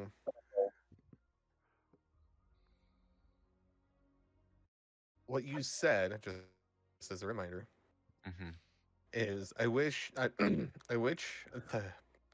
I wish each member. I'm gonna say like I'm nervous because I don't want you to be mad at me, but you might be mad at me.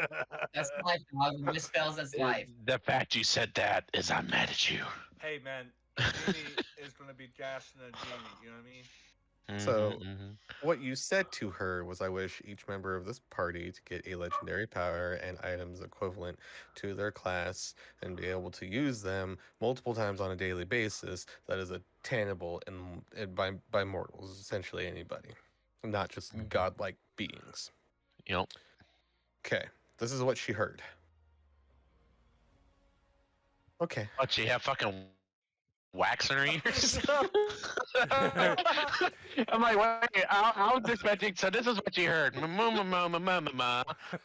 like, Hey, this is where the DM comes in. This is how wish works. you were gonna make, like, she didn't hear half of that. I'm gonna be like, what the fuck? What she Let her heard cook. was, fuck you. No. She tells every single one of you to line up. Like, come get in a line, one by one, please. Because all of a sudden she's 80. Okay. Come here, little I'll sweetling. put Lyra on my shoulder. And away. Hang on. So follow me here. This is the way that I interpreted how this wish should work. Give it to us. Is that she is going to bestow upon you a legendary ability that you do not have you do not have to follow the restrictions of can only use at end of long rest, can only use once per day, blah blah blah blah. So essentially it's going to become a legendary cantrip. I have 9 of them picked out. All of you are going to come up one by one. We will spin the wheel and see which one that you get, and then at the end of that, you can choose a legendary weapon within reason. Within reason, I fair. mean, Okay. legendary. There's a lot of legendary stuff that does a lot of wacky stuff. So, Yeah. Yeah, nothing. what are some parameters if you have anything in mind? Like nothing really like world ending or like though. Game breaking. I mean, none of Yeah. them really are that, I guess. None of them are like, you cast Wish. So, So not a luck blade rapier that gives you 3 wishes. yeah. Not Doesn't exist, but yeah. as the world creator and what will be what is available inside of said world, I hold the right to be able to say not that. Yes. Yeah. Yes. Because that is. I mean, yeah. We are literally dealing with the machine god. Okay, who would like to go first? You should just go in Discord order. Yeah. Yeah. No problem. I am going to share my screen with you guys. Okay. Yeah, I'm interested to see what the wheel is. Chaz, you will be first. Ooh, Titan's Resolve. Ooh. We're gonna go ahead and just click the Mind spin. Forge Nexus?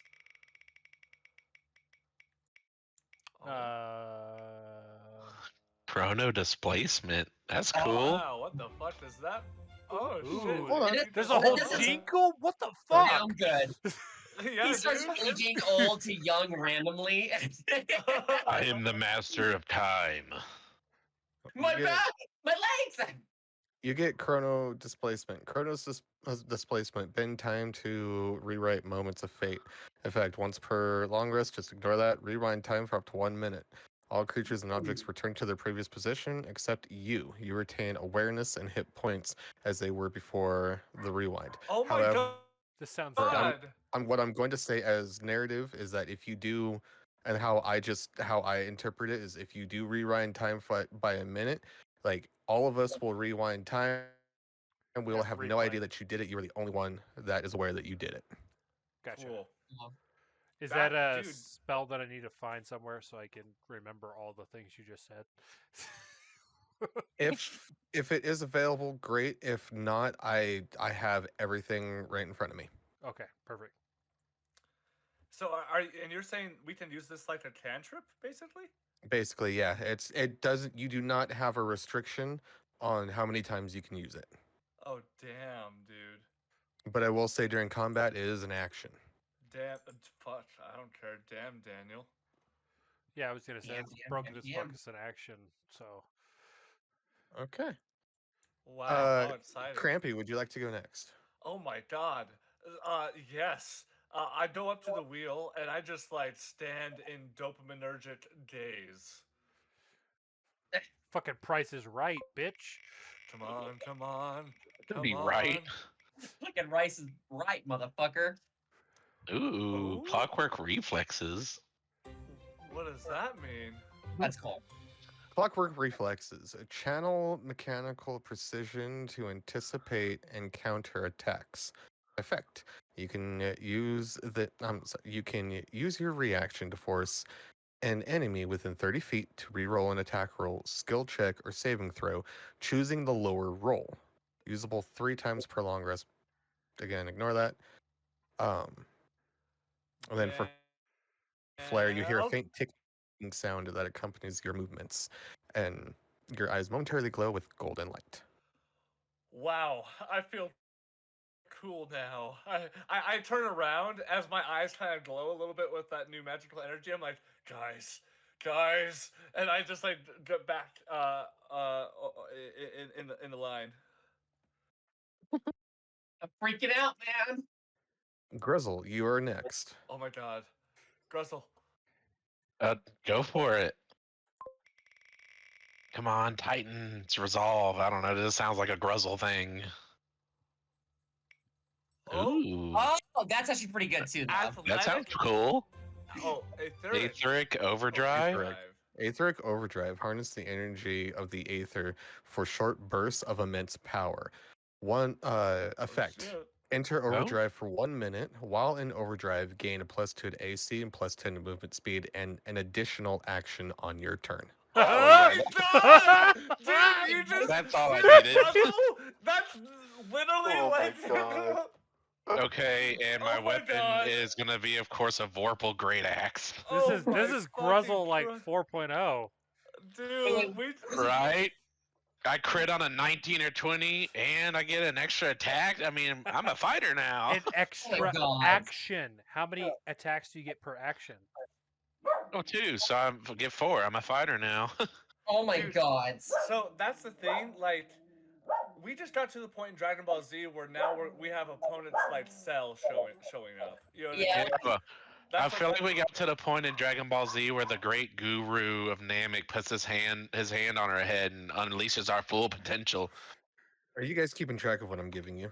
Yeah, I am. Yes, I am. For everybody. Well, how does it work? Is it a action to Yeah. cast these, or 1 They're second. Chaz, what cantrips. was it you got?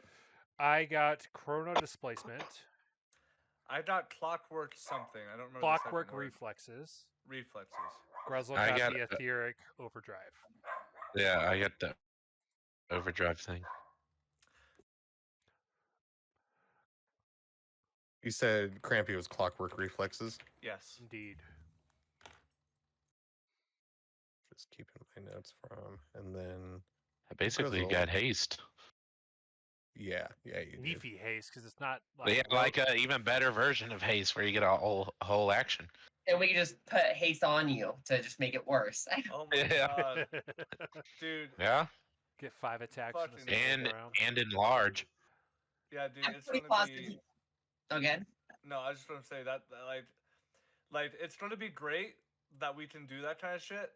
But now we're gonna have to fight harder things because Oh yeah. it's necessary for the DM to give us a challenge. But You know it'll what I'm be saying? so fucking fun. It's a double-edged though. sword. See, but that's the fun. Or on the Alright, off chance Maleficent gets a hold of him. Right? Yeah. Oh my god.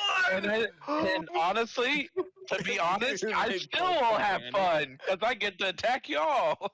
Oh, fuck. All right, next is going to be Cassandra. Cassandra just floats with her arms crossed, and her wings kind of like flaring a bit as her tail will kind of like whip the wheel to spin it. Cool.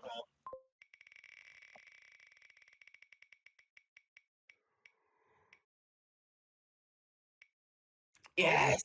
Ooh, that sounds fitting. That sounds cool. Ooh. Okay. Eclipse Veil. What that does.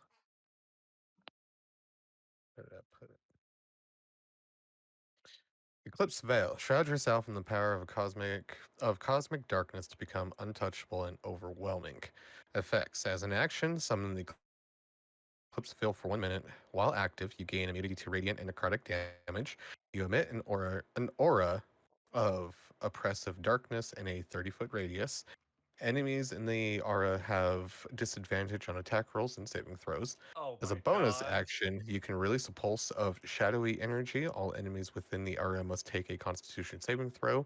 DC is 8 plus your proficiency bonus plus your charisma modifier, or take 4d12 necrotic damage and be blinded until the end of your Oh my next turn. god. My god! Wow. And I'm a glamour bard, and I'm gonna give them disadvantage on saves. Oh my god. Wow. What a world. That's badass. Thank you. Thank you. You're welcome. Next is going to be Kin. All right. Kin would walk up to the wheel looking a little wary of it at first, but she would reach out and give it a spin. Off it goes. Off it goes. Oh, fitting for the not so, you know, The little squishy proactive. rogue. Yeah. Oh wow. Titan's Resolve. Channel the go. unyielding strength of ancient colossi. Effects. As a bonus action, you grow to a height of 20 feet for 1 Oh my minute. god! We Oh got my two! We got two! While enlarged, gain the following benefits. Your weapon attacks deal an extra 2d12 damage. Oh my You have god! advantage on strength checks and saving throws. You can make a Nice. stomp attack as an action in a 30-foot radius, 4d10 bludgeoning damage. DC is an 18 dexterity save for half. Wow. Dude. God damn. Got Do I a get second Gruzzle. We Do I got, get- dude. Go ahead. No, I was just gonna say, we basically are at One the end second. of Naruto Shippuden where we have chakra mechs, and that's how we fight. You know what I mean? I was just gonna say, does Kin get to keep all of her dexterity and like movement? Because if she gets to be the rogue that she is, just 20 No, feet yeah, tall, yeah, that yeah, could yeah. be It's all the same. awesome. It's all the It's same. all the same, yeah. It's all the same. Sweet. You're a Yeah, fast you're moving just giant. big. You literally become the size of a hill giant. But you Wow. move like an elf. Yeah, you and Gruzzle, dude. Oh my god, DM. We have a 20-foot tall Gruzzle and a 40-foot tall Gruzzle now. We we just- seriously, we just literally leveled up. 20-foot so much. Gruzzle that could do sneak attack. We need, Yeah, Right. that's exactly what I was thinking. Plus We the need- D12 too. we need someone to get the enlarged spell so we can make her even bigger and make it even worse. Right? thought we already Have a had it. 60-foot Gruzzle and then a 40-foot small Gruzzle or Wow. like giant Gruzzle. Okay, Kin. After Kin, Lyra, you were next. Also, can we potentially at the end roll for Tucker? Yes. Okay. I actually, yeah, I'll do. We can do one for Tyler. I could. Give me one. I don't more know. second. He's in the bucket, so he might not. That's have been true. in the Okay. He's in the bucket.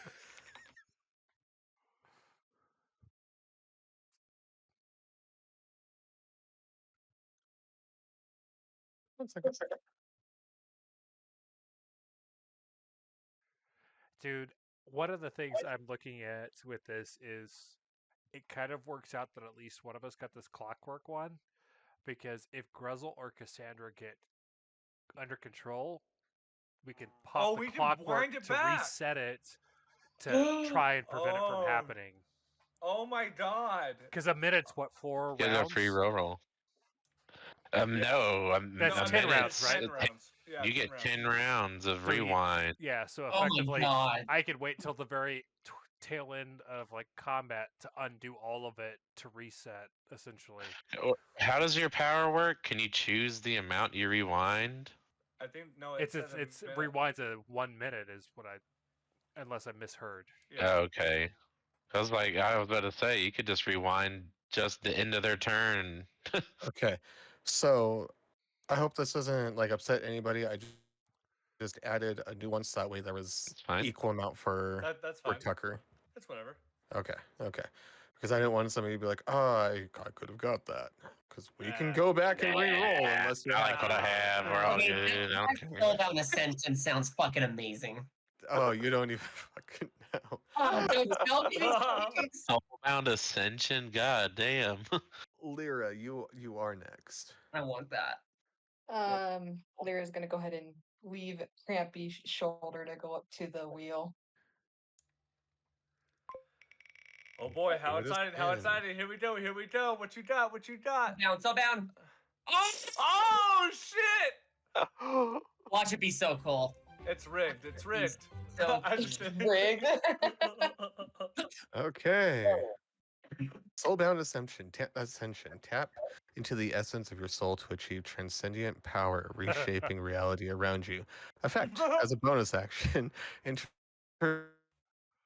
a state of ascension for 1 Yeah. minute. While in this Become state, Scarlet Witch. you gain resistance to all damage and advantage on all saving throws. Choose one of the following effects to start on each of your turn. Radiant Pulse. All enemies within 30 feet take 4d10 radiant damage, and allies heal for half that amount. Temporal Surge. Gain an additional action this turn. Reality Shift. Teleport up to 120 feet to a location that you can see, Oh my bringing up to God. 10 willing creatures with you. Oh my After this, God! once per Free session. teleport. This is so ridiculous. Please continue. Wow. Bye. No, because I'm cutting that last part out. Okay, there you go. Okay. This part? She got a fucking free teleport, or a double action, or she gets fucking Or. or a heal / damage buff. Right? Wow, Lyra. Plus the advantage on rolls on top of that. Lyra, my only question is, how good does it feel to be a winner? You know. Literally. Talk about it and she gets it. Lazan, you are next. Alright. Lazan will walk up and kind of bow in front of her. Here we go, here we go. Come on. Big money, no Touch the whammies, Just wanna and have stop. my Anna. Yes, yes, that's what I was hoping for. Okay. I was wondering what this was. Mind Forge Nexus. Nexus.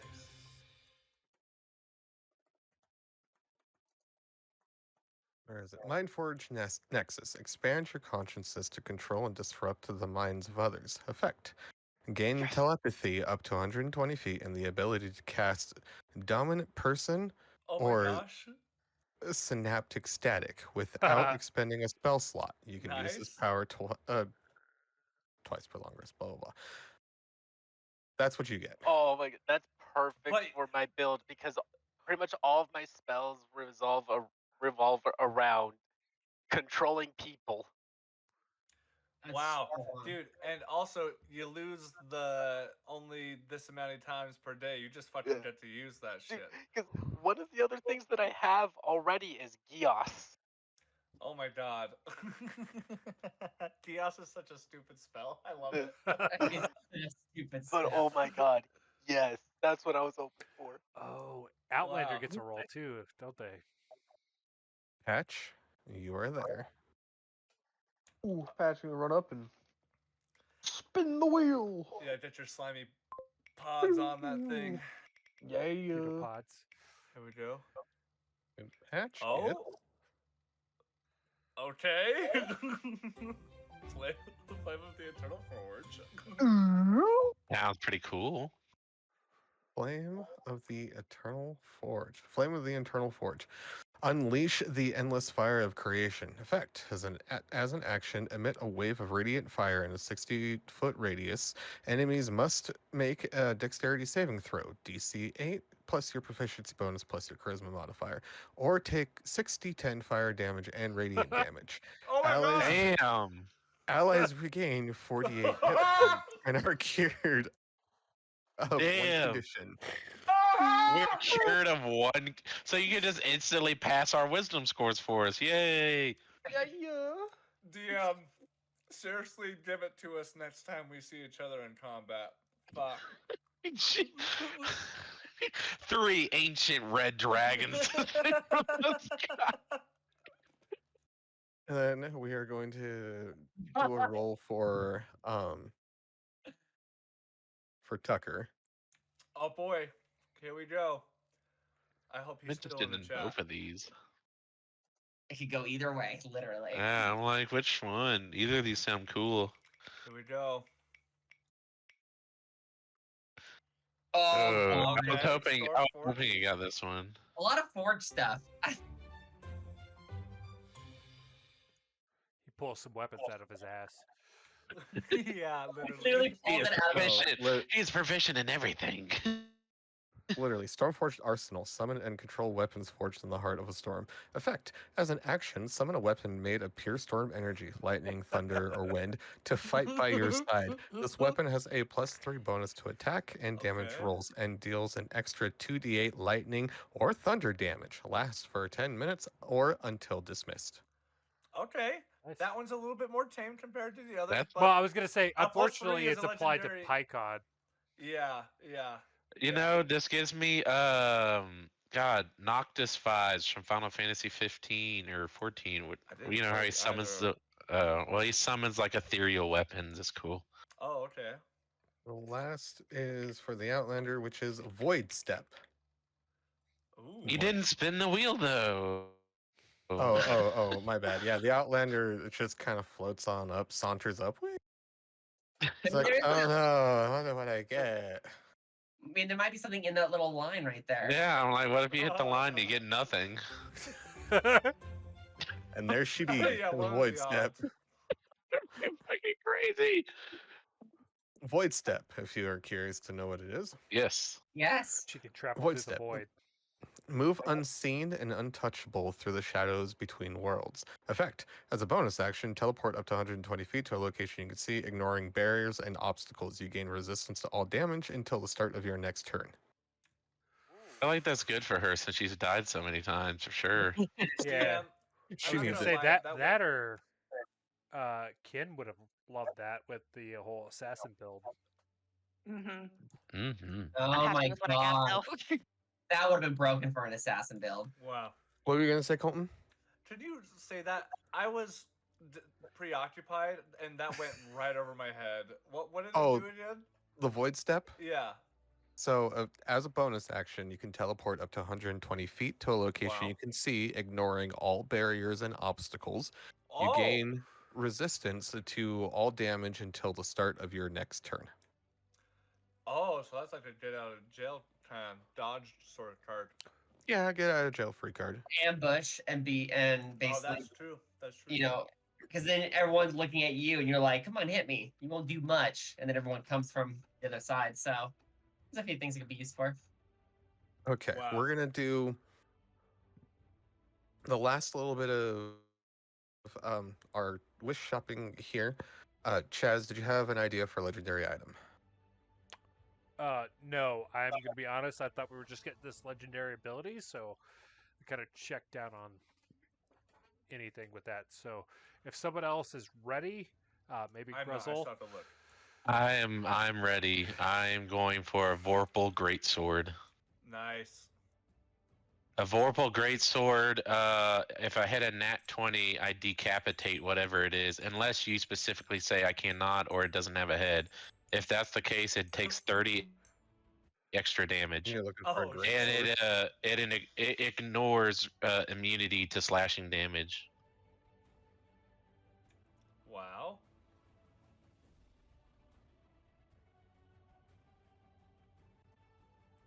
And my other pick was going to be the luck thing, but I was like, well, I was like the wishes and all that. And I was like, nah. Okay, I will allow it. Nice. I'm pulling them up and looking at them as you're. Does anybody else know, or do you want to take like until next session to like be able to look them up and stuff? I know what I want. Yeah, I can hurry and try and find something. Yeah, I was gonna say, is Wondrous a higher tier than Legendary as I'm doing Searcher? No. So Wondrous is the same as Legendary? Wondrous is kind of its own special category, because Wondrous items can range from really poopy, nothing really affects, to like pretty potent type of stuff, but it's not necessarily Legendary. Okay. Oh, right. So Wondrous it's one of those that has like a variable rarity. Yes. Got it. Yeah. Cool. Well, not necessarily rarity, but like potency of effectiveness, like what it could do. I don't know. It's hard to explain. I don't necessarily know the sort of meta way to explain it. Okay, to make this easier for me, I'll just go back through Discord order. Crampy, do you know an item that you would like? Can you skip me for now and come back to me after? Absolutely. Chaz. Okay. I think I'll go with the Amulet of the Devout. Oh, yeah, of course. I know. I'm familiar with that one.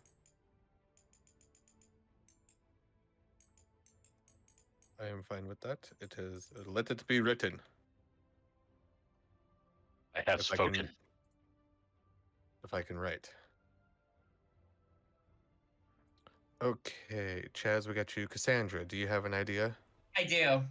Okay. She's gonna look at the god and be like, "There's only one weapon befitting someone of my stature. Black razors, great sword, the Devourer of Souls. Oh wow. What is Called it that you Black asked for? Razor. Black Razor. Dungeon never Master even heard Guide, of that. page 216, motherfuckers! What is that? What does it do? I'm Permanently looking at it. Sword. Permanently, wish spell or not, kills an enemy and keeps its wielder alive longer. Interesting. That sounds like a Ooh. daughter of the devil type of sword. Exactly. Let me see here. This magic grace sword can consume the souls of any creature it kills, prevent them from being revived by anything. Oh, but a wish spell will work. Black Razor's Will's gains temporary hit points equal to the target's maximum hit points. Wow. This established ability can keep the wielder alive through almost anything, with or without a healer, like Life Domain Cleric. Players should watch out, though, because Black Razor's sentience can prove problematic for characters wielding Dre, it. will you send me that link so I can look at it? It's a sentient sword. An evil sword. Absolutely. I mean, yeah, but it's me, right? I'm an edge. Yeah, it Yeah, for sure. Poland. Always call me out. Hey, no, as long yeah, if you're calling yourself out, that's the whole. Yeah, that's fine. It's great. Here it is, clear stuff. Oh, it has a whole bunch of things. While you hold the weapon, you're aware of presence of tiny or large creatures within 60 feet of you that are. That's cool. What do you get, like see invisibility or something, basically? I can find your soul. Oh, basically, then. Black Razor can cast a haste spell on you once per day. It decides Ooh. when to cast the spell and maintain concentration on it so that you don't have to. Oh yeah, yeah. So it could just be like, ah, your morning piss, huh? Hey, spell. Stupid. One hell of a sword. Yeah, dang. It has an artifact version too. Intelligence 15 and Charisma 19. It has hearing and dark vision out to 160 feet. It's chaotic neutral. Oh wow. It even has the personality down. Damn. It's an interesting sword. One hell of a sword.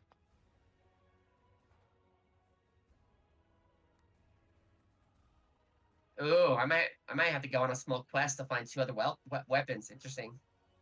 Okay. Oh my god. So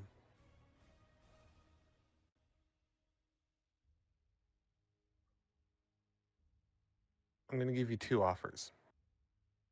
Oh. Oh. One offer is not this one. Okay. Or you can have this one, but it's gonna take you a while to learn how to use it to be able to use all of its effects. Because this is one hell of an item. Can you be a little bit more specific on like how much time or like what exactly she wouldn't have access to? Like, if this is the one that you chose, by the time you reach Maleficent, you might be able to use the sword to its full potential. I mean, I love story content. And that's essentially what I'm trying to turn it into. So that way you're, because this is one hell of a sword. I know, right? It's nice. Yeah, I'm fine with that. I'm totally Okay. fine. Oh, you're going to play the long game? I'll play the long game. Cool. Okay. Let it be set in stone. Once I type it, it's set. One key. She's like one key at a time. Pick something else. Pick something else. Please pick something else.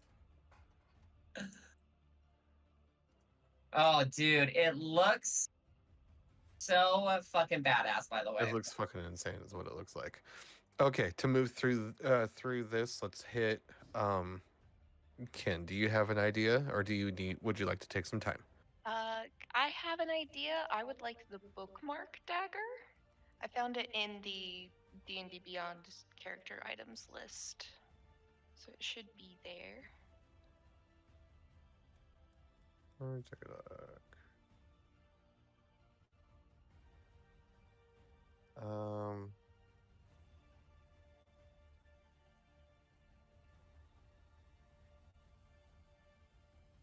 Okay.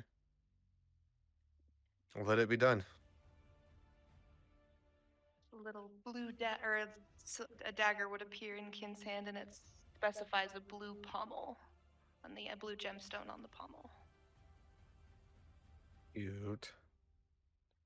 Lazan, do you need some time, or would you know? I know. I want to get the Rapier of the Plains. They gain a +3 bonus to attack and damage rolls made with this magic sword. The sword can tear the fabric of reality, creating a temporary rift between planes. You can use your action to choose a different plane of existence from the one you're on and slice through an unoccupied space within 5 feet of yourself, creating a rift to that other plane. The rift can be up to 10 feet high and 10 feet wide, and it lasts for 1 minute. Once this property is used, it can't be used again until the next dawn. You can specifically target. You can specify a target destination, such as the City of Brass, the Element Plane of Fire, pretty much whichever destination I target, it will put us in the nearest unoccupied space from the rift. Will you send me that link real quick? Yeah, let me rip it real quick because I just went from the inventory, rip. searched it there.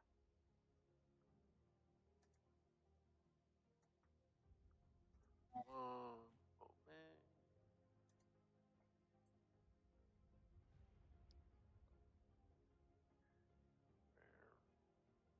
What a fucking session, huh? Yeah, Equipment. seriously. I know, right? Choices. Yeah. We're probably going to be wrapping it up after this. Okay. Oh, since meeting us. I can't wait to try out Yeah, this dude, badass same. thing. I'm getting a good idea of what I want, I think. Where? So I'll go There we up at the end. I don't know where to find. go. Buckle up, Buttercup. Oh my god! Yes, Don, you may do so. Holy shit. Fantastic. Wait, what?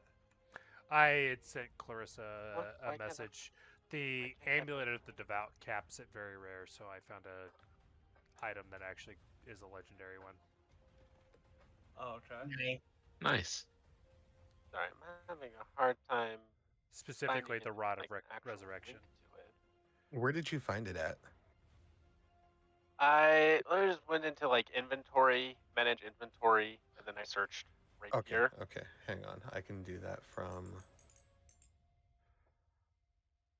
Because, a little funny note, if I ever need a dice roller, because my dice are currently hiding in my closet right now, I just pull up Anglis's character sheet and use the dice roller off of that. Fair. Yeah, it's been really nice, because if like sometimes it's like if I need to search things up, it's like I'm already in here. If I could spell rapier. It was rapier what now? Rapier of the Plains.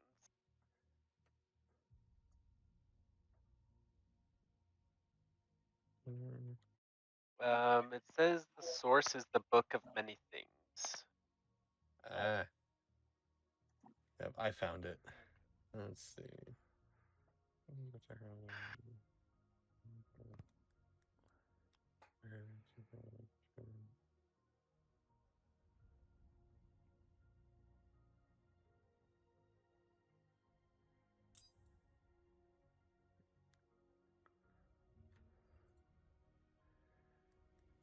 I can't use the Okay. sword on it. Good. Sorry. Lazan, I'm going to give you 2 offers.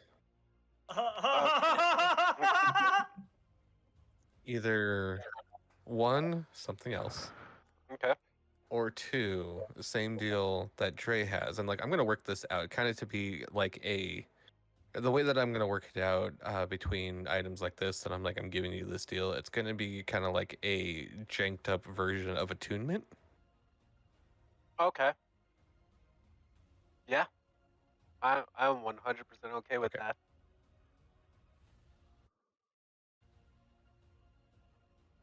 Let me go back to where is he? Yep. Okay. Let it be written. Let it be so. Let me so. Let's see. So after Lazan, Patch, do you have an idea? You do have an idea. Duh. Patch, do you stand before the great machine?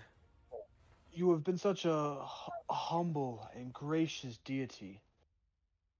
I ask but a small favor, and I whisper something into the deity's ear.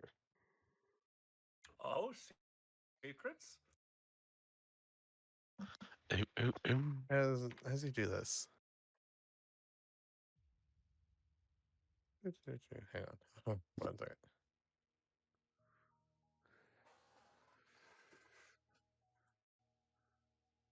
I was not as ready for that as I thought it was. 5 seconds, Patch. You're good.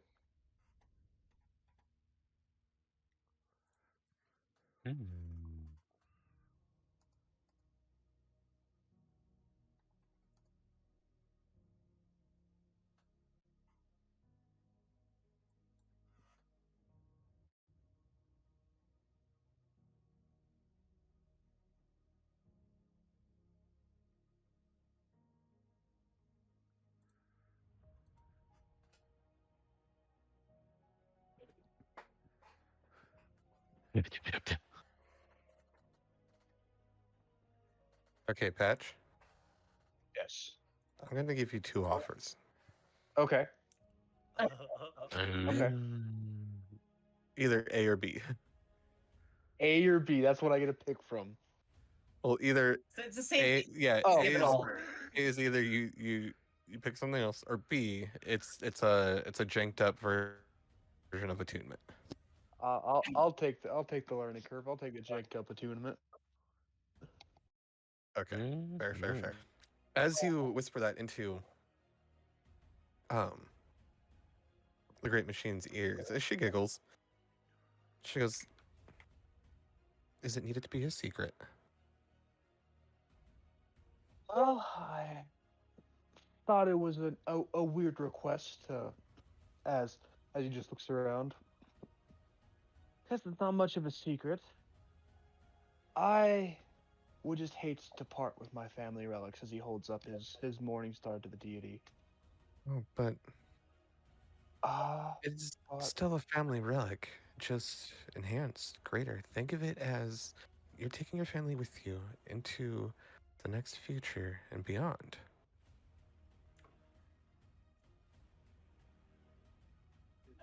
I shall surrender it. And he kneels down and offers up the morning star to the deity. You see her pick it up, and as it starts to glow with a bright white light, blinding everybody who dare looks at it, as the light fades, she presents you the flail of Tiamat. Ooh, Wow, that's a sounds good cool. weapon. I've never even heard of that. So It's I good. can deal an extra D4 of my choice of elemental between acid, fire, cold, and lightning, or poison, and then I can use an action to speak a command into the mace and deal a cone damage of 14d6 damage if they have to make a DC 18 Dex save. Wow. Yeah, you get a dragon's breath, basically. Okay, and I Wow. will, when I get a chance to, I'll talk with Tucker on all of this stuff. Lyra, do you have an idea of something you would like? I was looking at doing the Lute of Thunderous Thumping. What does that do? That doesn't sound right. It thumps thunderously. So it says this reinforced loot can be wielded as a magic club that deals an extra 2d8 thunder damage on a hit. Sing and Oh my swing. God. If you're a bard, you can use your charisma modifier instead of your strength modifier when making a melee attack roll with the loot, provided you sing or hum while making the attack. I am, yeah, I am okay with that. Cool. Not a crazy off. It's not a crazy weapon at all, but I think it's fitting for Lyra. Okay, did I miss? Oh, Crampy. Have you had a chance to think? Dude, I've been scrolling tonight. Can you give me more time outside of the game tonight? Oh yeah, 100%. Okay. Just get with me later, and I'll add it to the notes. And Okay, cool. yada yada. Okay, cool. With that, all of you feel your new powers being bestowed upon you. Your new weapons handed down to you. And she tells you, remember, you need to make it to Brutal and find Eddie. He will help you. I can take you back for now, unless you would like to just stay here forever. I could probably use the company. Can I request? Well, you can always request. No, we should go back. We should go back. I was gonna say take us to my father's realm, but nah, probably not the best idea. Well, Okay. I mean, is the dragon still there? I don't. Actually, Whatever. Fuck it. Okay. As she bids you a final smile and tips her hat, and you start to feel this glowing radiant light come out from all of you. As you start to feel like you're becoming matter again. As if you can feel like you're starting to go from just like that weightless nothing to like, hey, I can actually feel my fingers. I forgot that feeling fingers was a thing. I can feel my toes. I forgot that. I've never paid attention to feeling my toes until now. As the light starts to fade, and you find all of yourselves, including the Outlander, standing on the dock where you were just attacked. However, Damn. as you look around, you don't see the Outlander ship, you don't see the pirate ships. In fact, Just ashes.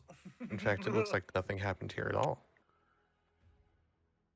There are ships coming into land and ships taking off. There are people walking around. There is no remnants of anything that took place here before you died. Interdasty. Past, present, and future. How long have we been dead? Or are we back? there goes our before we- tour. And she like, Outlander kind of comes to. She makes a suggestion. She says, I am just as confused as you. Maybe Archimedes always had such a better idea of what to do. Think like a bird.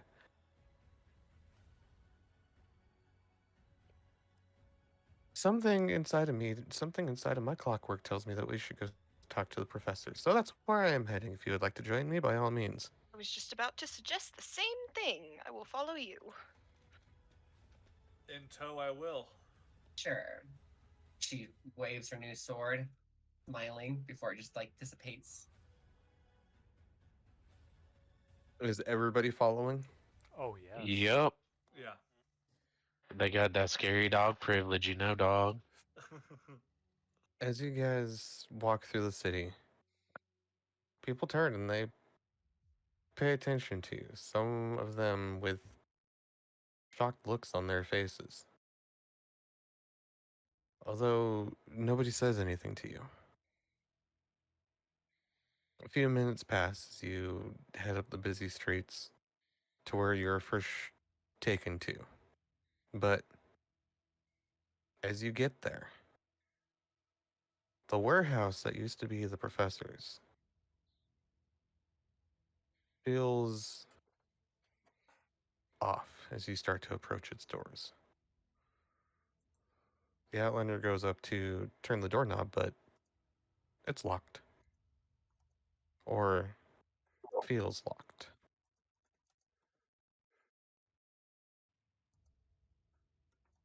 Would anybody like to make a reaction here? Yeah, Cassandra, is there windows? There's one window top up towards the roof of this warehouse, and I'd say it's probably a good like 15, 20 feet in the air. Cassandra's flaming wings just stretch open as she just in one gust launches off the ground, going straight to the up there. As you get up there, the window's rather dusty. It's hard to see through.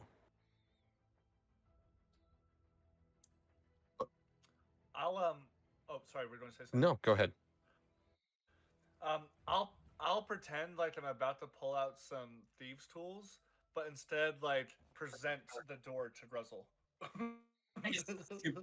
Stupid. Gruzzle will attack said door with his new Vorpal greatsword. Jesus God, no roll necessary. Like that door goes, and like half the wall goes off, flying into the warehouse. The hinges and parts I of like it to go. imagine it's such a sharp blade. He just slices it up like butter before smashing it in.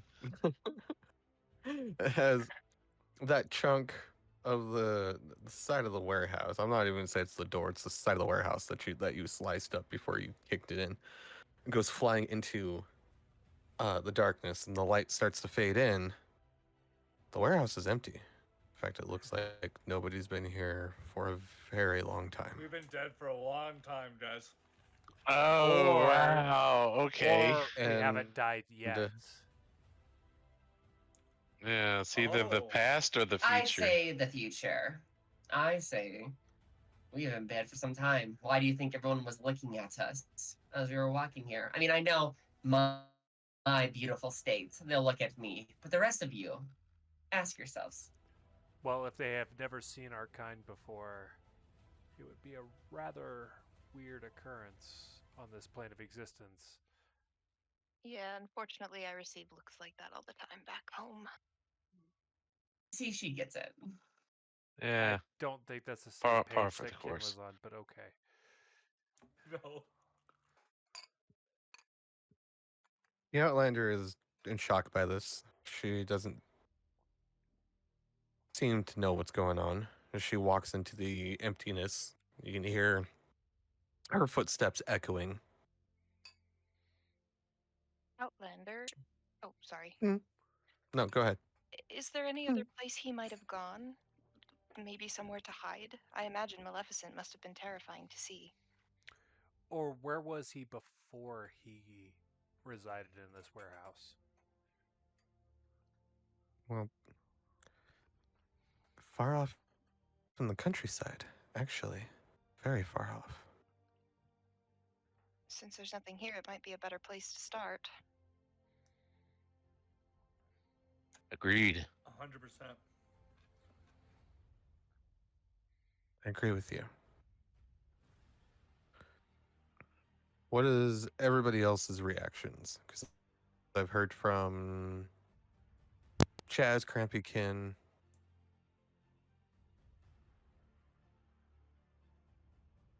Cassandra, how are you feeling? Alright, made her point. She's just there flapping with her arms folded, seeing what the group's gonna do. She doesn't know where this Okay. fucker else can go. She thinks that they've been dead for a while. Grezel? He agrees to go check out the distant countryside. Lyra? Alir is also going to go ahead and agree with checking the countryside to see if we can find him. Okay. Patch? Well, it's a good thing I picked up a little bit more than my fancy playing skills out on the trail. Being a tracker, he's really down to go find this guy. Cool. Cool. Ozan? Mm. He may or may not be a Uh, oh, never mind. A little bit. Was on. He's like, yeah. We need to fight to figure out just how far. Okay, perfect. The Outlander says, I guess we're gonna have to travel by foot. I'm fine with it. Ugh, and I. Well, actually, Oh, sorry. if you don't mind, maybe I can get us some wheels. Oh, what do you have in mind, Cassandra? I don't know. Give me like 20 minutes. Yes? Yeah, 20 yeah. minutes. Would anybody like to stop by? Hang on. Hanging on. Yes, hang on. Yes. Yes. Oh, oh my. Oh. Oh, wee. Cassandra says, Gorge. "Now, Who? if you want to show, just watch and stay. If not, leave me alone." As she kind of flies into the warehouse. Yeah, I was just gonna like enlarge, use this new ability, and just run my ass off into the countryside. I am on the verge of sleep, so I'm not hopped off yet. Well, we can either. The Outlander turns to her and says, we can either follow Cassandra and let her do what she's doing, or while she's doing that, we can go tie one off in one of the clubs and get a steam engine sour. Oh my god, please. Outlander, I think we're finally rubbing off on you. That sounds fantastic. Or it's all the bards are like, fuck our original objective, yeah. Let's go to the bar. I'm not drunk enough. And yes, I Could certainly use a drink. Yeah. Well, the bar's on the way, so. Clarissa, you look like you went into the astral plane or something. You kind of look like Yeah, that. I was about to say, Colt, you're on to speak. You look like you're. Yeah, Oh, am I the you wizard? You look like a Picasso kind of way. You're kind of like shards. going on. Yeah. Yeah, that's what's happening for Clarissa for me right now. Hold on. Nope, that's what. Bye, bitch. the moment you left, I heard that. Sorry, what was that, Cassandra? I was just saying I told Colt the moment Colt left, your camera got better. You muted. Yeah, we can't hear you. Oh, Interesting. now we can't hear you. Okay. Okay. Who's? Before we leave the warehouse, can Patch do a little Recon. searchy search, maybe get an idea of where we're heading? See if maybe left some clues around. Or has He's it been gonna- years and there's nothing left? He's gonna be a Mhm. ranger Yes. real quick. Yeah. Yeah, be a ranger. I'll go. And I will inspire him. Go ahead and roll investigation, please. What's your inspiration? A D10. A D10.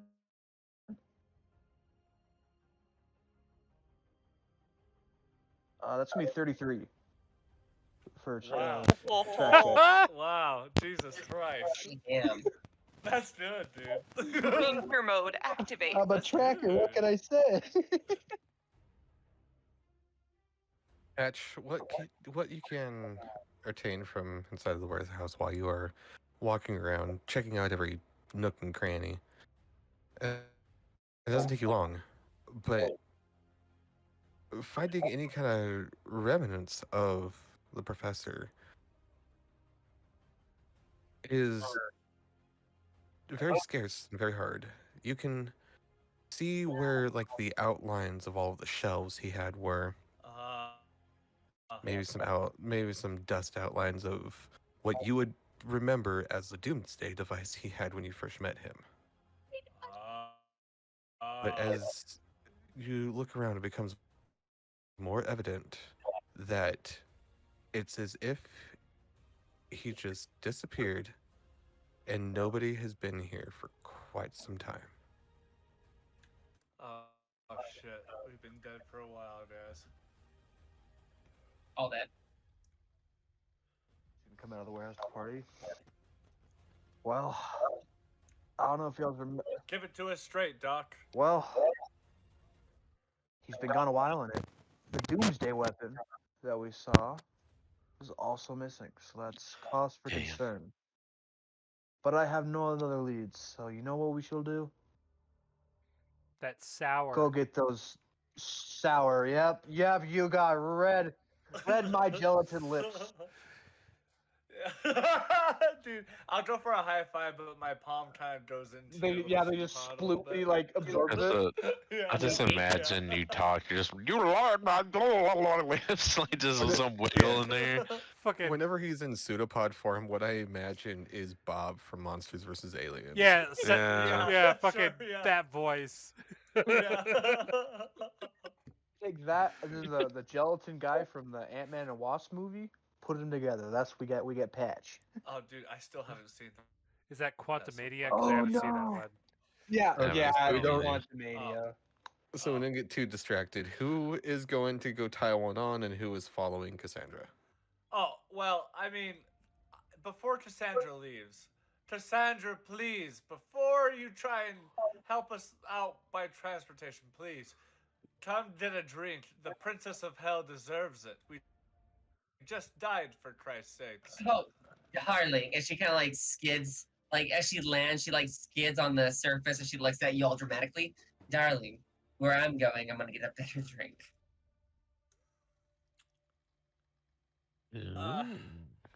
I feel like there's an innuendo somewhere in there, but I don't get it. Yeah. These sours sound fantastic, though. Cassandra, what did you say? She says, darling, where, not darling, that's the other Cassandra. She just looks at you and goes, where I'm going, I'm getting something much better drink. Okay, I'm You sorry. pick in quality. And she winks at you. Come on, the band is all going to this place. Let's go. Come on, yeah. Cassandra, come on, join us. Yeah, see, look at those nipples, and I point up to Gruzzle. He just gives you the fucking just do the loop of the testicles. The little Yeah, the little Rock muscle Johnson bounce. Yeah. Right after them. Right after. She sighs. She just claps. But I'm dancing. Well, DM, we roped her in. Let's go to the bar.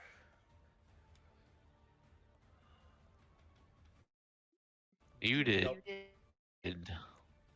Nope. You're still muted. You dumb whore! I think what she's trying to say Still is we muted. also got bumped up to level 20. Yeah. Okay, sure. I'll take it. No, you're Anyway. muted. Hey, so I'm gonna go to edit now. Cracks knuckles.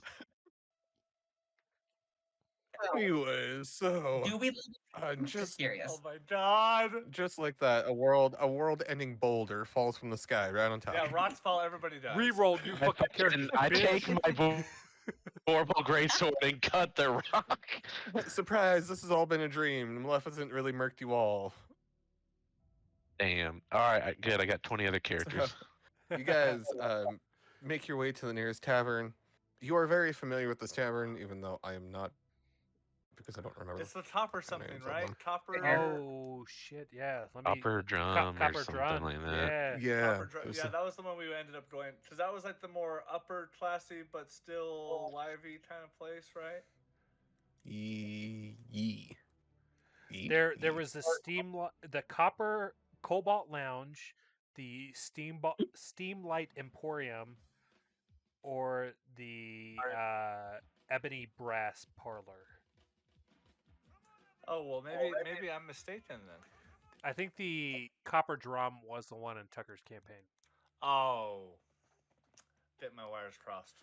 Yeah, I had them all written down at some point. I don't know what happened to them. They disappeared. Either that, or I just keep scrolling past them in my world notes, which could be very much be a thing. Or there's a Brass and Cobalt Yeah. Lounge as well. You guys head to the Steam and Starlight Emporium. Steam Okay, and cool. Starlight.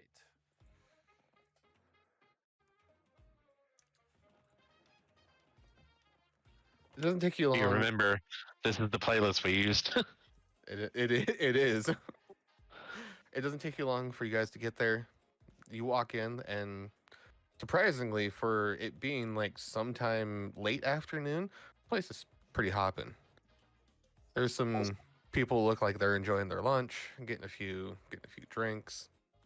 It appears to be happy hour because there are a lot of like this town's like more lower class workers that have come in, like more like construction workers that have come in for happy hour. You would not remember seeing anything like this during the nighttime nightlife, but it kind of appears that, like, during lunchtime, everybody's welcome. Nice. Is there anyone that's singing right now, or is it just band playing instruments? Yeah, they're just playing instruments. Nobody's really singing right now. Crampy, could you get us a couple of drinks? Ken, did For you want sure. to dance? Wait, who did that to? Ken. In. Okay. Kin's face would shoot up from kind of looking down at her shoes, still processing the fact that death happened. Her eyes absolutely wide. But I'll take that as she a would yes as she grabs not- your arm. Away they go! Right as that happens, I'll take Cassandra to the bar to order the drinks, and because I'll say that I noticed you eye on the stage. I'm like, hey, we were here the first time. You put on a good show. I bet you can even put on a better one. I think you're right, but I don't need the stage. As she jumps up on the bar Oh shit! and pulls out a microphone as she puts arcane infernal magic into it, and she starts to sing very like jazzy female type singing. Wa-da-da-doo. And then I'll Not like order. that, Yeah. like dancing with queen kind of like feel. Okay. No performance roll necessary. You're killing it. I'll just buy a round of the sour. What was it called? The Steamboat whiskey sour, something like the that. Yeah, steamroller sour or whatever. For the whole party to have a drink. Oh, what is it? And The I'll steam engine order- sour. Yeah, steam engine sour. I'll also get fucking Lyra a little shot glass version of the drink. Whoa. Lyra would like a full version. Oh, okay, never mind. Don't be skipping me on it. Yeah, remember Lyra doesn't skip on the I alcohol. forget. How could Yeah, I? I go Yeah, she swimming swims cup. in it. Swims in it. Jinx. Yeah. She is one with the alcohol. Okay, before we get to Crampy ordering the drinks, Lyra, Patch, and Gruzzle, what are you guys doing? Are you gonna do something special? Go collect a table for everybody? Well, Buddy. Crampy to make sure. You're breaking out just a little bit, sister. Oh, my headset's done. But I said I was going to be following Crampy to make sure I get the correct size drink. Okay, yeah. Just be on my shoulder or whatever. Yep. Sure. Yep. Yeah, I'll be like, yeah, and just a shot for the small one here. Patch and Gruzzle. Patch is gonna celebrate his newfound view on life after being evaporated, and gonna bust some funky moves on the dance floor. Oh, I had the alright. same fucking idea. You just look like a big old octopus with like 8 arms wiggling about. Yeah, we're just flailing about doing the plasmoid dance. The plasmoid dance, is that like what you learned when you were a kid? As a small amoeba, to first learn communication, you do the plasmoid dance, and you start to jiggle it. Wow. Just like beautifully set jello. Yep. And Gruzzle across will join them on the dance floor across, and you gotta bring it down like they do in hell. Just start doing this. Yeah. Rolling his abs. Oh yeah, for Okay. sure. Doing the little wave. Uh-huh. So at this point, Cassandra has made her way. She's belting her heart out. Chaz and Ken are dancing together, joined by Patch and Grizzle doing their own little special dance moves. Definitely drawing attention to yourself. While Crampy Stan and Lyra both slink away to the bar to order a round of drinks. You guys get up to the bar. The bartender, who doesn't seem a day older than the last time you saw him, which makes sense. He's an automaton. He kind of spins over to you and he's, yes, so what can I get for you today? Well, we're coming back in town because we just got back from one hell of a work trip. And I'd like to buy me and all my, and I point to the people who are dancing and to those who are still chilling, a round of the steam engine sours, please, and just a small one for my friend here. I'll take a bottle, she says as she's sitting on the bar next to you. I look over to Lyra. How does that sound? No, I want a normal sized one. Right. Never mind. Normal on that one. So we'll call it 9 drinks, I guess. As you say this, the bartender kind of rears back and he looks at you and he goes, "You're not from around here, are you?" No. In fact, I'm visiting my grandma. She's an old toaster. She's going to retire soon.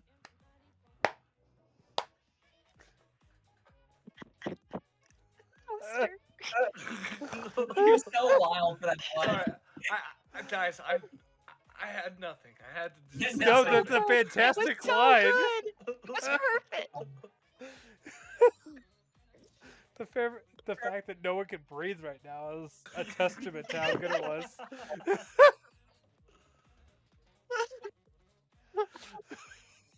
Okay. The fucking test came over. I can roll deception if you want me to. All right, that's the end of the session. We'll see you guys next week.